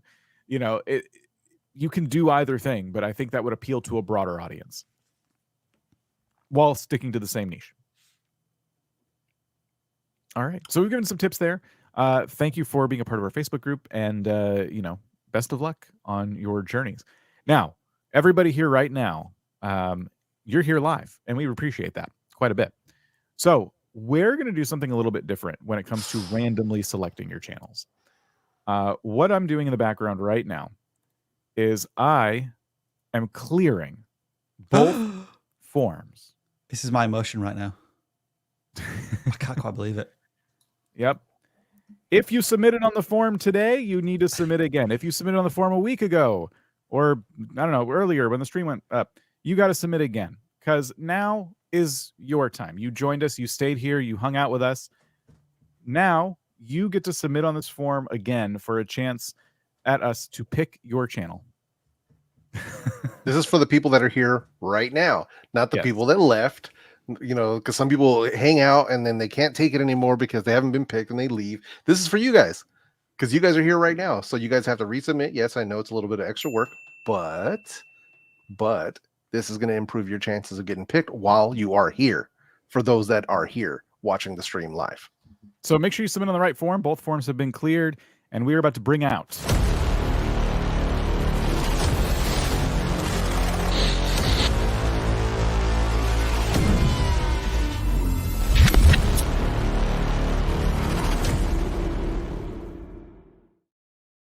the claw. I still think that's your finest piece of work here at vidIQ, Dan. The stinger for the claw. Well, it needs an update. Piece of genius. But I know. Can we make it more dramatic? John, are you listening? John, anywhere? If anybody could, John can do it. So now we've cleared the forms. The claw is already overwhelmed. 135, 142. How? File unavailable. I got to reload the page. They crashed. They crashed the form. Crashed the form. Oh, way to go, guys! Yes. Okay. So this is going up very, very quickly. Thank you for submitting on the correct forms. We will now use the claw to pick a. We'll start with a non-gaming channel. There's 183. I'm just going to knock it up to 200 right now, just to be safe. Yep. And it'll pick 149. God, hang on, Dan. Go back to no. Stop. Go back to summary. Go back to this is what the summary tab on the form. Oh, just go to the form. Right, see summary. Right, look at this first question. Who has answered no? Because you don't answer, you don't put in the no and then fill out the form. You just go to the other form. Somebody always does that every time. Oh dear. Reading. Anyway, reading is required. Sorry. Please continue. Okay. Anyway, I'm sorry. So we know this person is here, which means we have to be super nice to them. Okay, guys. I know. Gotcha. I know how you get. I got you. I know how you get. Did you say we have to be super nice to them? Not the cap. Cozy Noises. This right. is one of those channels whereby they, have videos with different sounds that you might fall asleep to, study to, things like that. Yeah. First impressions. It's been done before. That's my first impression, as always. Very difficult to step into a market where there is probably, I would say at this point, at least tens of thousands of videos that are titled "Relaxing Rain Sounds." Yep. How is yours different? I don't know. I always struggled to find a way into this market. Also, the other thing that is a first impression is a lack of focus, because even in the quote unquote relaxing sound space, there are niches in that space. So some of it's rain, some of it is storm, some of it is black screen, some of it has graphics going on, some of it is music. So there are sub niches, and what I'm seeing here is that they have not chosen one, or they are purposely trying to do all. But by doing all, you're not reaching the people that you may want to actually reach. So that's another thing that just coming to me right off top. So what's going on here, Dan, with the sound? So, with the sound? Yeah. Birds. Okay. I would hope that this text disappears at some point. Because Yeah, if I'm full screening this and all I see is your support and subscriptions inspire me to create, that ruins the vibe of the thing that you're trying to do. Okay, good. So Yeah. it does disappear. Good. Yeah. I would So hope there'd be a subliminal, like, what's the name of the little goblin thing that's in Are you talking about Schmeagol? Schmeagol, like just every 5 minutes he goes, precious, like just to completely take you out of a moment for a few A seconds. nice Easter egg there. I just wanted to give props here actually because I think this is kind of a cool way to innovate in this space that I wasn't expecting. Because once the text went away and I imagined this full screen like on my TV, I thought that's kind of cool. Okay, yeah, You know? I see that. Yeah, so it's just something you have on in the background that gives your room kind of a different feel. I think that's neat, and I feel like this is a good example of maybe where AI tools can help too, because you can create, more people can create spaces like this now.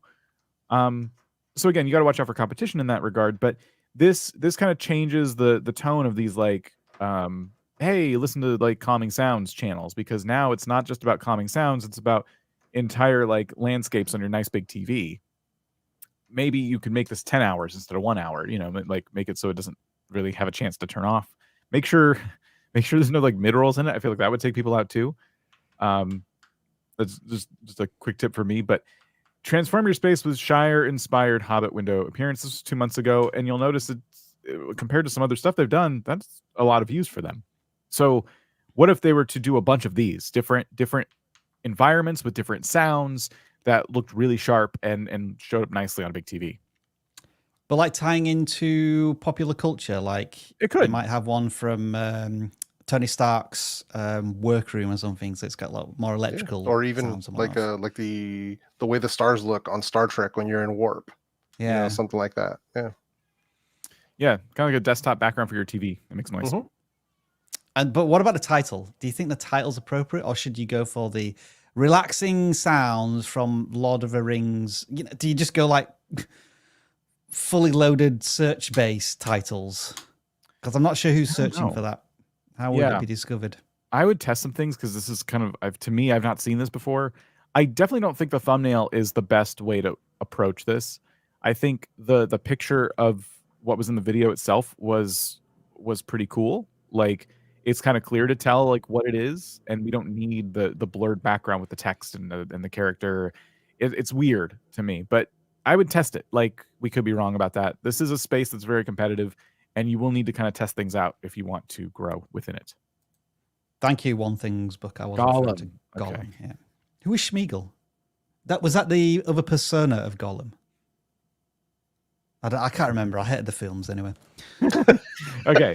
That's more frontier gibberish from Rob. Well, let's check out how many have submitted on the gaming channel. It's 230 or gaming forum 234. We got to rapid fire these things, man.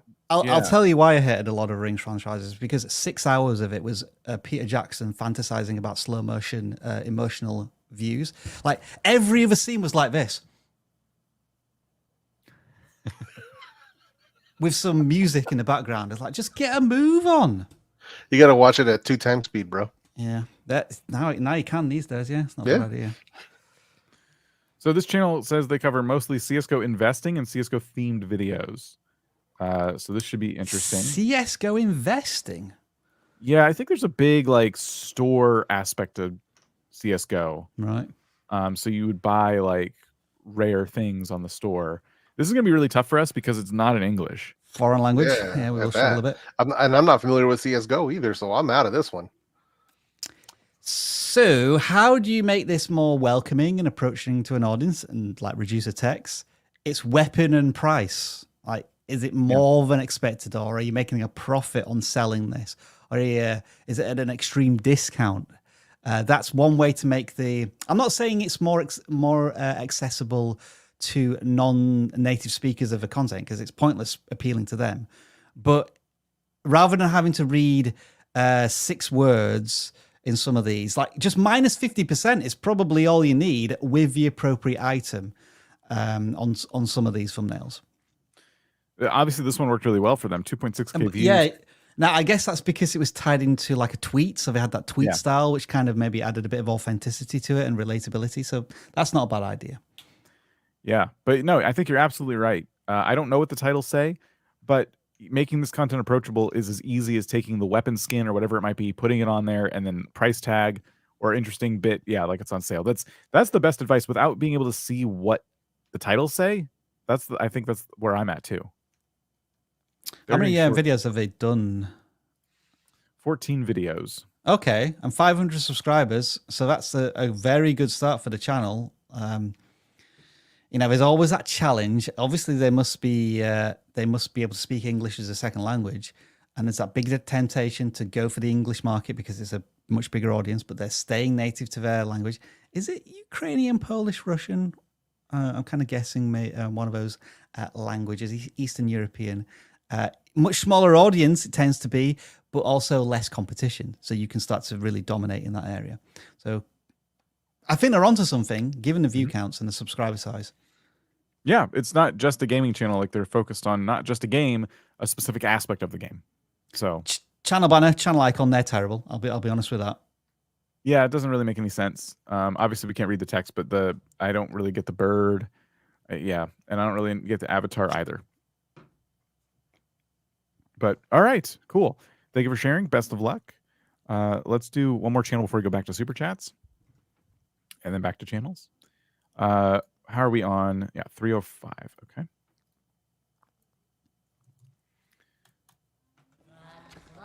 $300. 300. Someone who submitted recently. Hey, Has anyone ever bowled a perfect game in 10-pin bowling? You get 300. My best was 267, 268, I think. Only on Wii Bowling. Well, come on. Come on, Wii bowling. so podcast channel set up to explore the wonder of theology that is lost on modern culture by highlighting biblical Christian worldview as it shows up in unexpected places. So That's certainly pretty a interesting. specific value Yeah, proposition to oddly the audience. specific. Yeah. So it looks like they're taking popular figures and talking about them on their podcast, maybe reacting a little bit to. Yeah, I was gonna say, it feels like a reaction channel, kind of, right? All In right. some ways, I think there's this one where they're having like two people are having a conversation. So when it comes to podcasts, my advice would always be, there we go, use shorts as much as possible. And make sure those shorts, when people scroll to them, have like that immediate connection with the audience whereby they know exactly what is being talked about in the first couple of seconds. You don't want it to feel like, you know, they have to catch up. What's going on? If you get that even for a second, people will scroll away. So some shorts obviously more popular than others. Well, actually pretty consistent. About 2,000 views on their popular side. Yeah. Yeah, super consistent. Yeah. So I would say that you could maybe continue to play with these because I think 2,000 views is the cutoff that I've seen for YouTube testing the content before it decides if it's going to continue giving it views. And that's just a theory by me. That's not something YouTube has said that happens, but I'm suspicious seeing the very, very similar view counts on those. Like there's some interest in there and like your regular viewers will watch it, but you're not captivating like new people. What is encouraging is, particularly in the last two podcasts, that we now jumped into hundreds of views. And given the video lengths, they're probably getting some pretty encouraging watch time. And they're, I guess, what's the right term for this? Celebrity jacking, in the sense that they're using popular, well-known people to piggyback off of their thoughts and opinions and views. Nothing necessarily wrong with that as you build out your audience. Just make sure that you're putting your own voice, spin, and opinion on things so that you're building the community around you as much as the people you're talking about. Thumbnail wise, it's not bad. It's not bad. I think. What do you think should be the limit here? Like This two last faces? one is this last one is too much, man. I think there's too much going on. I know they're here in the chat, and just and I don't mean this in a bad way. I'm just being very honest with you. You have yourself plus 1, 2, 3, 4 people, and then there's text and an arrow, and it's just, this is too much, my dude. So the ones that tend to where I feel look a little bit more, or look a little bit better and easier to absorb, are the ones where it's like 3 or less. So you plus 2 other people or less. Mm-hmm. Yeah. So there we go. There's certainly a style and a branding there already, which is encouraging from the creator. I'm curious, Dan. Let's have a look at podcast tab. You know, this is one of the first podcast style channels we've seen, and so they are updating their podcast playlist on a very regular basis, which is good. Yep. And then community tab, are they starting to use that a little bit? Yeah, they are. 5 days ago, 6 days ago. So yeah, fairly frequent. Nothing wrong there. All right. Well, best of luck. Thank you for submitting your channel. We'll come back to this in a little bit, but we have a whole bunch of super chats. Boy, do we. That we want to make sure we... It's rapid fire time, guys. Yeah. All right. Quiz niche. Do you think quizzes need to be super easy, or can you make harder quizzes and expect the same viewers? Most channels do super easy. I guess it depends on the audience you're trying to attract. If you want to be different to the rest of the audience, then probably go where there's less competition. So medium difficulty questions, perhaps. I would say well, here's the thing, right? Your broadest audience is going to be the people who are going to go for the easiest by far.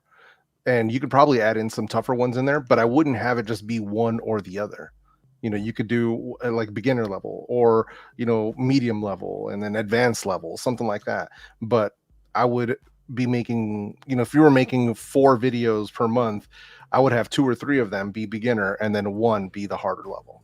Well, what about in the same video, Jeff? So like it's almost like the video itself has a learning curve. It starts off fairly easy, but by the they end could of do the that video, too, because that makes it accessible. That gives them an entry point. Yeah. Rob, would you like to take over questions for just a moment? Oh, sure, absolutely. Whoa, Dan just dropped me in it. All right, but I'm all right. I can manage. Right, okay. Okay. So we're on to the next question, which is, oh, that's the wrong button. That was a claw. That's the one I was supposed to use. Animal Sensei. Hi, my channel is based around wild animals by providing information about their characteristics. Should I be on pets, animal category, or education? My answer to that would be either or. It doesn't really matter ultimately, as long as you're not setting yourself as a music channel or a gaming channel. Even though that wouldn't have too much of an impact, because my understanding is legacy-wide, the categories are more for advertisers at this point than they are for the videos themselves. So pets, animals category, or education, I don't think it matters. We changed our category maybe 2 or 3 years ago from lifestyle how-to to education, or the other way around. Didn't make any difference whatsoever. Yeah. Next. I've bounced between tech and like lifestyle entertainment.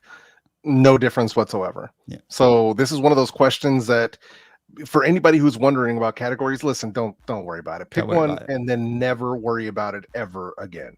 Yep. Survival living. I find it hard to get even 10% views versus my subscribers. Any suggestions? Stop worrying about trying to get views from your subscribers and start focusing on making videos to attract new viewers by choosing popular topics in whatever niche that you're making videos for. PewDiePie has 10, 20, 30 million subscribers. He gets about 2 or 3 or 4 million views per video. So he doesn't get 10% of his views to subscriber ratio. Don't worry about it. It's a very misleading analytic, is subscribers, especially these days. Rewind yourself. Wow, with a £20 super chat. Thank you. What else can I do to improve my visibility and subscribers? It's a bit of a broad question, but since it is such a generous super chat, we'll try to tackle it. Jeff, what do you reckon? It depends on what the channel's about. I would be really leaning into trends. Like, what is it, like really researching trends around your niche to figure out what is it that people actually care about, right? What are people talking about right now? If you want to improve your visibility, you need to put yourself in front of the people, in front of the topics that people right now are actually searching for, or actually talking about, or actually trending. So that's the key to it right there. Because if the first question you should ask when you're about to make a video is, does anyone care? And I'm not talking about your subscribers. I'm talking about people on the internet, people on YouTube. Does anyone care? And if it can't pass that, then if it's something you care about, you're passionate about, and there's nothing wrong with that. But if you want to improve that visibility, you want to talk about things that people actually care about right now. Dan, I pass the baton back to you. Thanks. Who's next? Tennis lettuce. Is it possibly sued by YouTube? If not, what? I don't know what the last part I means. mean, what a terrifying question. Tennis lettuce, what have you been up to? What have you been doing on YouTube? Come Copyright would be my guess. Oh, no. Because look, clips, tennis. Yeah. That'd be my guess. Is it You're possible not- to be sued on YouTube? You wouldn't be sued by YouTube. Oh, sorry. It's on, not by. Yeah. Sorry. But no, but still, but is it possible? Yes. But we're Yep. not lawyers. We're not here to give you any kind of legal advice. But if you pay attention to any of the YouTube news channels, you'll see that yes, it can absolutely happen. Yeah. Yep. Posting stuff on YouTube does not give you legal immunity from anything. Right. Yeah, and YouTube won't be there to protect you either. And just to confirm, putting that copyright act thing, whatever, in the description doesn't protect you in any way, shape, or form. No. It's almost you acknowledging not you've done legal something advice. wrong. Like, okay. DD Aerial Photography says you need a claw emoji. We have one. Well, yes, we've got one. Yeah. People, can you spam all members right now? Spam the claw emoji in the chat. Do it and do it now. I'm going to do it.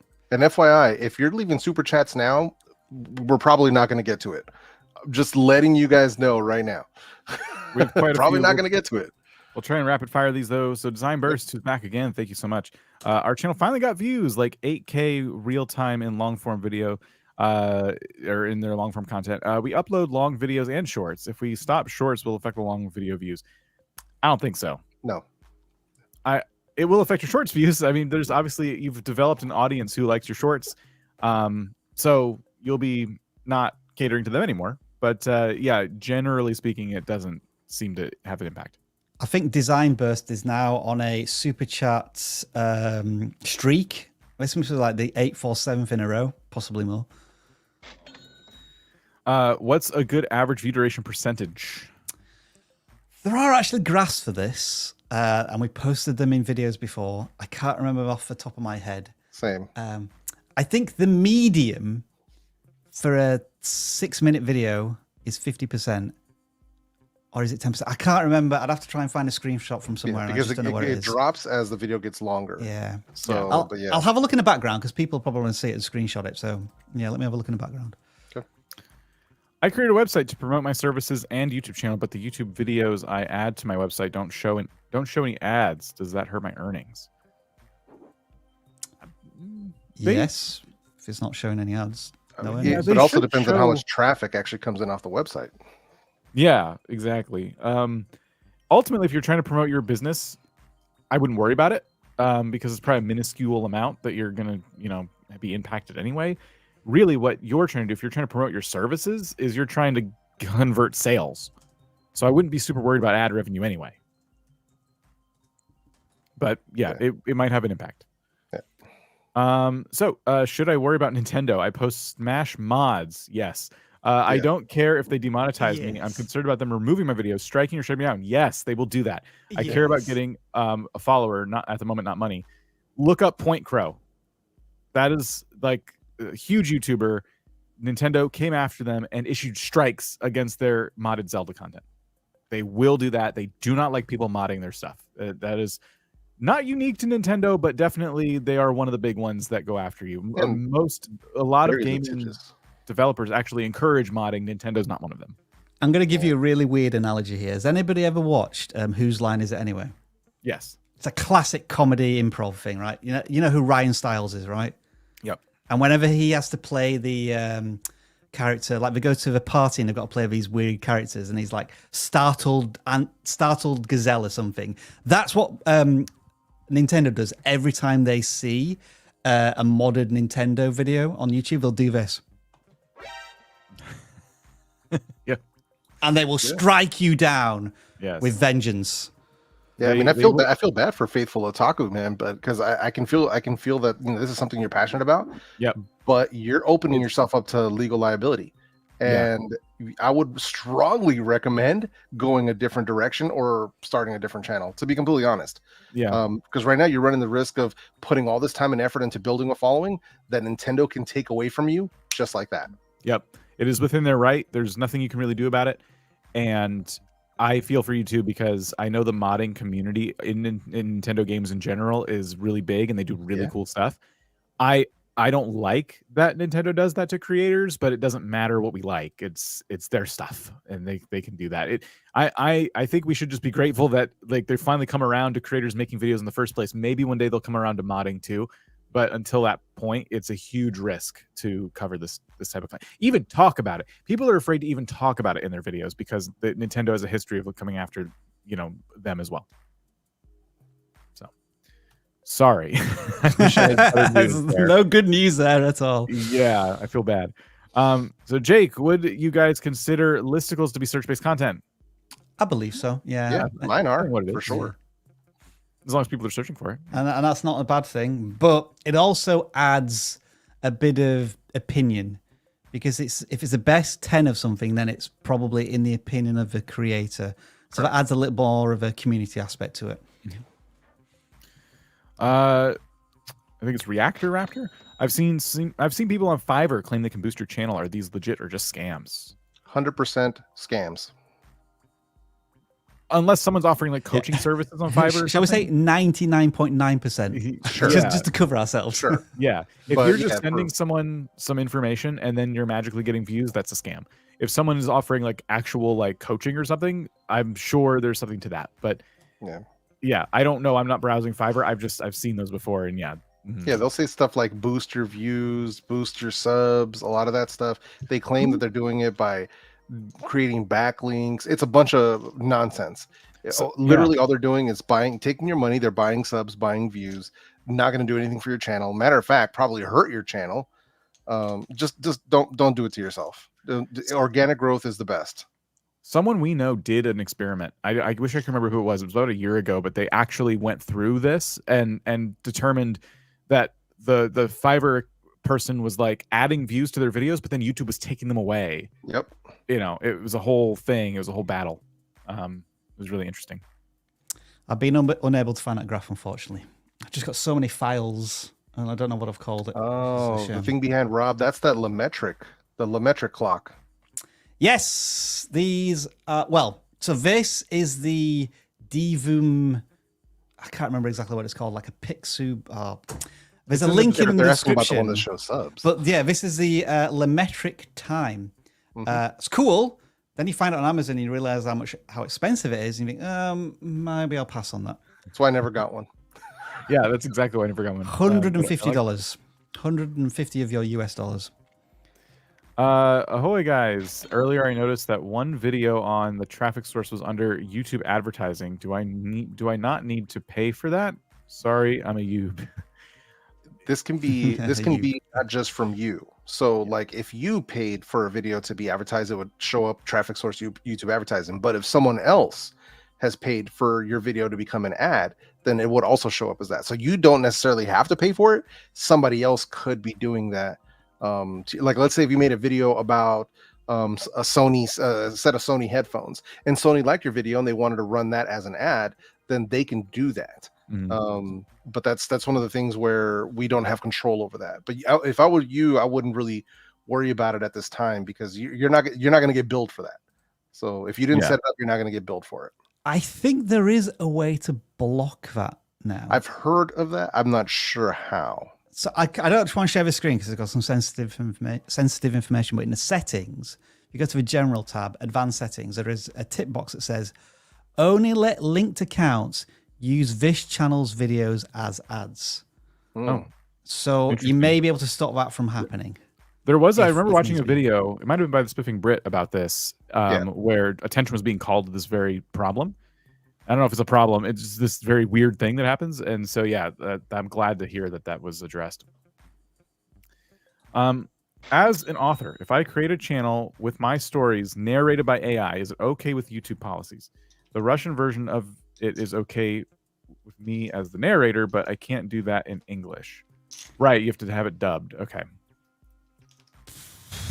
It's tough one to answer for definite, but there are probably billions of examples of AI narrated content already on YouTube, but they do have policies that say that you will be rejected from monetization for reused and repetitious content, and it may treat an AI voice as repetitious content because it's programmatically created content to a certain extent. If the rest of the content is created by the creator, then you're probably all right. You know, I'm just going to talk myself into a whole mess of, I don't know the answer to this. The answer is probably yes, but I didn't tell you that type of answer. Test it.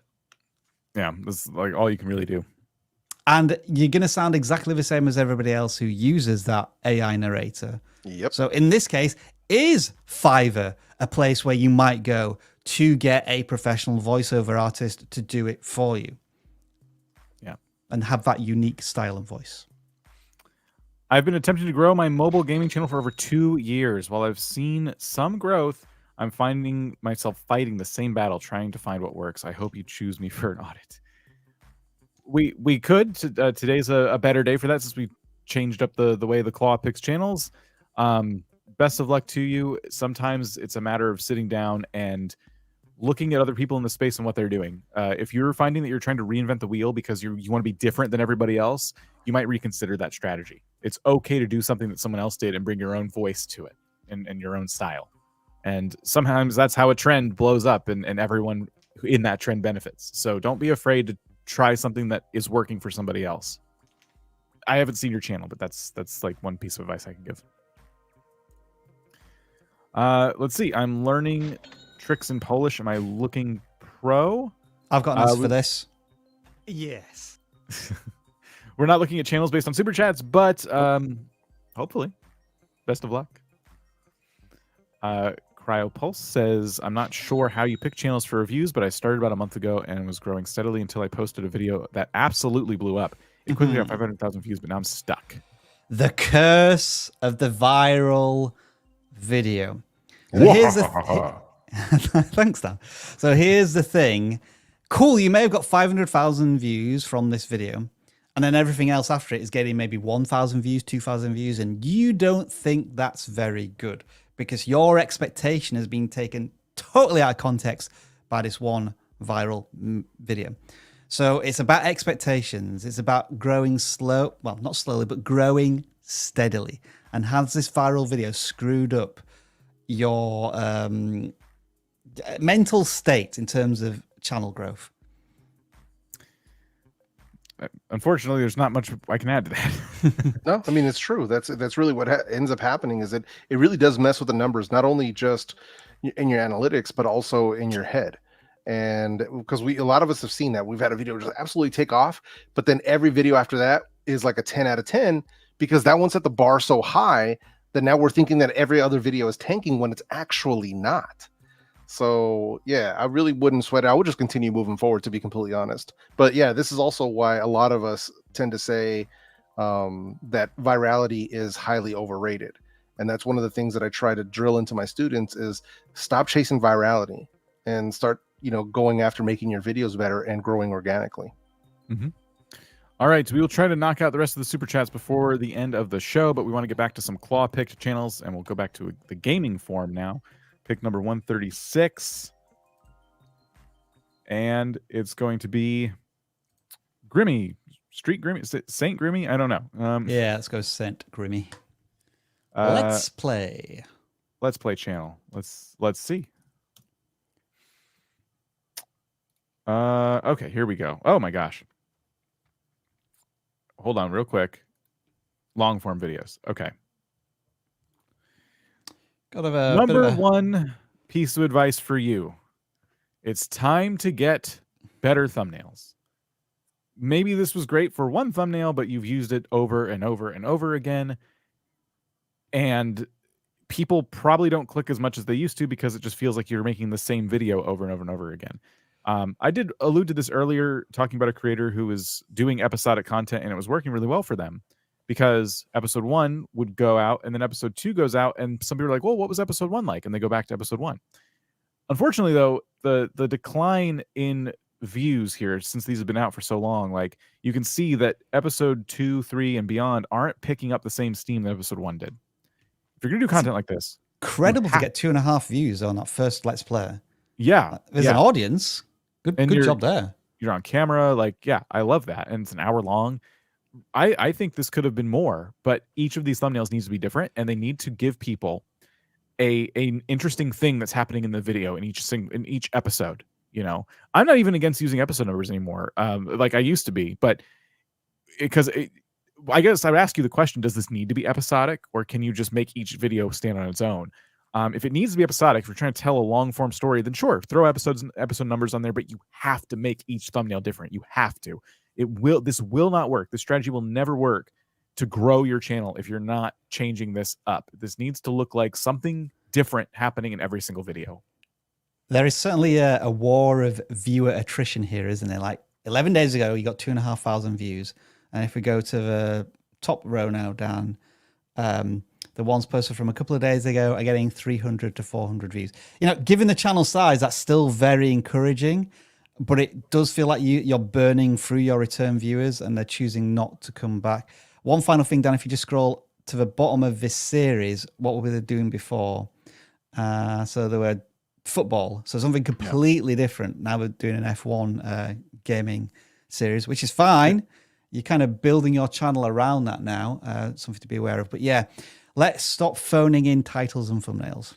Yeah, I've seen it work where you can do a similar title in every video too. But if you're going to do that, you have to make the thumbnails different. But we would recommend, especially if these videos don't need to be watched in succession to understand what's going on, change the title and the thumbnail in each one and make it specific to what's happening in each episode. Pick something that was really cool or shocking or amazing, and make that the focus, and make your thumbnails nice and simple too. These have like a lot of like texture and layers to them. Like there's a car and there's text here and there's a person, there's a number, and then the person has like some stuff behind him, like, you know. But these thumbnails down here, I like these a lot better. The text is easy to read. There's one character in them, and you know, I think you should be taking this type of template and applying it to this series that you're doing. And then, you know, you can even go back. You can go back and change these now if you want to. You don't, especially if you're still getting impressions, you don't have to leave these. But at the very least, try this on your next episode. Change some stuff up. All right. Best of luck. We'll take a non-gaming channel. 81.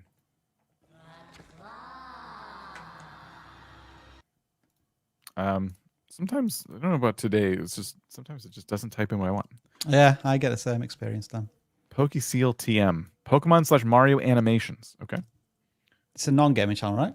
Yes. Cute. All right. Oh well, look at this. They got some really decent views here. Almost 3,000 subscribers. We're getting there. Almost 50 videos. So is this the curse of the animator who can only produce something like once a month, and it's usually about a minute long? It looks like really animations quality, look cool. Animations, yeah. Are Nintendo happy with these animations? If you can do stuff like this, I think. Do you reckon? It's fun? You know what they don't like is when people just upload their music to YouTube channels. All right. But stuff like this is fine. Okay.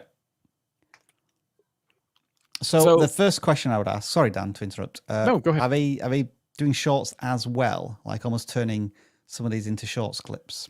Oh, 20K views, 30,000 views. All right, now we're talking. Now we're talking. Nice. 100, yeah. So brilliant. This is an animation channel that's doing it right. They realize that they can only produce one video a month, but they can produce 2 or 3 shorts a month, and they're getting a good return on investment. Mm-hmm. I would not fret about the upload frequency in this case. If once a month is a good cadence for you, keep that up, and you know, just do your best time and time again. It is okay. Your channel is growing. You're getting really good views, considering, and this is great. I would just keep, if you can, now that you have some data, like, can you do more shorts like this? You know, a Pokemon that people know and recognize, and put that Pokemon in a precarious situation. Like one, they're broken. That's interesting. Like I understand that. Like that's really clear to me. So can you do more like that? The Mario movie in 1 minute, fantastic. Mario, the timer, and the title, just chef's kiss, amazing. You know. But then, do you think the latest video again reveals too much? Yes. The title tells you what I'm doing, and then the thumbnail reveals completely how it started and where I ended up. Yeah, that seems like a broken video to me. You broke Kirby. You know, that could be repitched as one of your broken videos. Mm-hmm. I just have nothing but positive affirmations for this channel. Nice. All right, let's look at a few more super chats. Yeah. Want to get to as many of these as possible. Yeah. But if you submit now, definitely really good chance we miss it. So I apologize for that. Backroad Beats was a new member. Thank you. Bruh. Yes, thank you, Jeff. Sound effects NASDAQ required. Billionaires give us a super sticker. Appreciate that. Matteo, if I'm saying that right. Thank you for the super as well. Two Dudes with Attitudes, a wrestling podcast. Thank you for the super. I love that name. And they gave us a message as well. My views have gone up significantly, but watch time is not increasing. Any ideas what can be going wrong? So it sounds like YouTube is testing your content with a wider audience, which is great. I'm assuming your impressions have gone up, click-through rate may have gone down. And these new viewers are giving your content a try. And again, because then they're a little cautious with new content, they're maybe not as invested, the watch time will be a little lower. It just all depends on whether that is still a positive signal to YouTube. So what you might want to think about doing is trying to think about how you're engaging these new viewers. Maybe you're asking, being a bit more accessible, you're maybe pitching your value proposition a little bit more, making them understand why they've discovered this new content. Yep. And remind me, Two Dudes with Attitude, is that Shawn Michaels and Diesel pairing? Let us know in the chat. I'm trying to remember where that reference comes from in wrestling. Bearded IT Dad says you guys are rock stars. Keep up the great work. Thank you. Appreciate that. Outsider Review says we are a car review channel and find it hard to stand out from the crowd since all channels review the same cars. Any suggestions? We are out of Canada. Oh, Canada. Jeff, this is one for you, right? You're a car enthusiast. How would you Well, I differentiate? guess it just depends on what kind of cars, because there's a lot of different car review channels, and some of them are very general, and some of them are very specific. They only test sports cars, or they only test trucks or vans. So I don't know if there are sub niches in the car review space, and I don't know if that's something that they're willing to do or not. But that might be something to look into. Look at what is performed best with your viewers to see if that can give you an idea of which way to go. But aside from that, it's really going to come down to packaging and really thinking about what kind of story you're trying to tell beforehand. So this content looks like a guy that I've seen on TikTok. Yeah, I would be surprised. And I'm not sure if this is the same dude or if this person is taking this guy's videos. This is not their channel. Sorry, I wanted to give an example of a car review channel. Gotcha. Yeah, because this guy's local to me. The guy you're looking at. Oh, cool. Yeah. I love these videos, and I'm not a car guy. It's just the presentation of them and the way each one is presented. And it's always a different car. They're getting sportier and sportier. There was a lot of like family sedans and things like that on this channel, and lately I've noticed I think they're getting some better deals with some sportier cars. So they're just growing. They're doing really good, and the car never matters to me. I just like the way they cover cars, and I'm always interested in interior trims and things like that. So I watch these, and I'm not a car person. I'm the furthest thing from a car person. Yeah, they've mastered the art of they mastered the art of keeping things very concise. Yes. Making these reviews so short. But if they're doing on this channel, the Outsider Reviews, if they're doing full-length reviews, I think if anything, really focusing on what's most important to a person who's shopping. Like, we don't need to know everything about the vehicle, right? There are videos that cover that. And if that's what people are doing, cool. But if you can give people just the most important things that they want to know when they're going to buy, like the top 5 things you should know about buying a F-150, or the top 5 things you should know about buying an Audi, or whatever it is, that might make your videos more accessible based on the way that you're framing the actual topic of the video, as opposed to just leaning on it being about a new Audi in a sea of other videos about a new Audi, frame it differently. So this is where you have to start thinking about how you're going to talk about this topic of the video, your title and your thumbnail before you ever decide to shoot that video. I was right. All right. Speedy Hand says, why my videos don't get views if you put a good title and thumbnail? Well, the good title and thumbnail is mostly subjective. If you feel it's good, that's great. But who is the video for? At the end of the day, like, you could have a great title and thumbnail, but if you've niched down too much, if you made a video that's too specific, or you've tried to reinvent the wheel, that might not go to anybody still. But a lot of times, maybe you should get like a second set of eyes on your title and your thumbnail to see if it's as good as you feel like it is. And joining our community Discord could be a good place to start. There's a lot of people giving advice in there for free all the time. So yeah, check it out and good luck. Also, I'm looking quickly at the titles, and there's a lot of all caps there, so you're shouting a little bit. All of them get cut off because they're too long, and they're maybe a bit too keyword stuffy. Not in like in an illegal way, but like just a bit too many keywords jammed into titles. Sorry, Jeff. I was just gonna say, also, it doesn't matter if you could have the greatest thumbnails and titles. If the video that you're making nobody cares about, nobody's gonna click on it anyway. So that's the other, because you say, why am I not getting views? It could be possible that you're making the wrong video. You're putting a great title and thumbnail on a video that is just not a popular subject. Flory has renewed their membership. They're using our emote, but StreamYard doesn't show it, unfortunately. Awesome. Appreciate you. Thanks for being a member. I don't know how to say that word. How important are videos of more than 20 minutes? As important as videos of a minute. Yeah. As important as videos as 6 minutes. Yeah, video length is irrelevant. How long should your videos be? Yes. Toto says, I have 143,000 subscribers, over 80 million views in total, Sweet. having plus minus 5K views on each video. Okay. And can't get more. How do I fix that? I'm in the music niche. Trending songs. Yeah. Trending artists. Yep. Trending sounds. Yeah. That's really going to be your best bet, because also you have to think about who you're up against. One of the largest, most crowded niches on YouTube. So just the fact that you've broken out to 143K and 80 million views speaks for itself. But it could be that your videos are going to end up being more of a evergreen long play kind of a thing. And some of your videos that are at 5K now may end up having 50K or 100K, months from now or years from now. But really leaning into trends is going to be the best bet for you right now. And the last super of the day, does the algorithm even take notice after 14 years of having my channel? It has never really pushed out my content unless relevant, despite the organic work I've done. I've had fun doing. Only relevance mattered.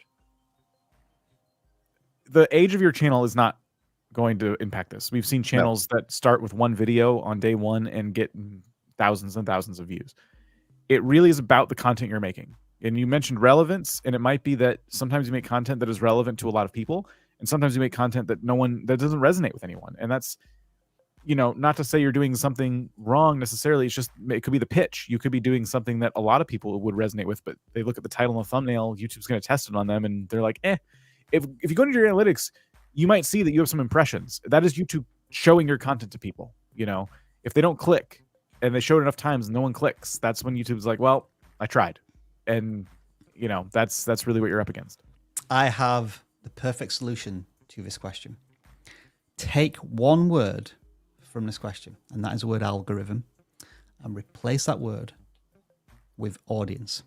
Then read it back to yourself, and that will help you explain why perhaps people are not watching your content. Does the audience take notice of your channel after 14 years?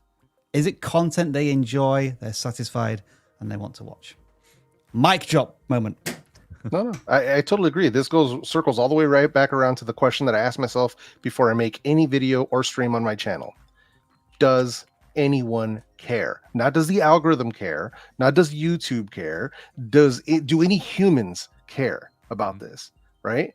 And you can have it both ways. You can make videos you like, but as long as you run them through the filter of will anyone care, and then you can actually have it both ways. Otherwise, we're going to still be stuck in the same place. Yep. Now we are done with supers. We got one more. Do running raffle contests for subscribers ever work? No. A Don't good way to fail your channel for sure. Yes. Hang on, let's try this, Dan. Let's try. It's also against terms of service. I want you to try this, Dan. Right? Can you go to the ball thing? The claw. ball Sorry, with the ball thing, the claw. Right. What happened? Right. So pick out a number. Right, and then go to channel 38 in non-gaming channels. Yeah. All right. Congratulations, Hike Videos. You've been selected to subscribe to our channel. Hey! Please do so within 48 hours. Congrats. What are you going to do with that? What a prize. Yeah. Hold up. Oh, the perfectly timed Jeff sound effect. That's Never right. tire of them. The Never tire the of thing them. is, you could get a bunch of subscribers that are there for a giveaway. Did you see that news, by the way? The streamer that did the giveaway in New York and got Yeah. arrested That was hilarious. because 10,000 people showed up. Like, a lot of them probably weren't looking to find them. They wanted the free PlayStations and computers they were promised. Like, that's what happens with giveaway. Like, with a giveaway scheme to try and get subscribers, you're not getting long-term subscribers. Really junk real, man. We have All right. time, man. We are overtime, actually. Yes, Rob's dancing, which means he wants to leave. Yep. And I have a meeting. I have to get to. Who cares about meeting Chef? Let's jam out for a bit. Thank you, everybody, for hanging out with us today. Submitting your channels for review. We're all very loopy because we've been doing this for over 2 hours. We'll be back next week with even more channel reviews. We got new videos and shorts coming out. Something's going on every day. So stay tuned. And we'll see you guys next time as I look for the outro. I'm feeling it. I can't. No. Dan, where's the button? Press the button.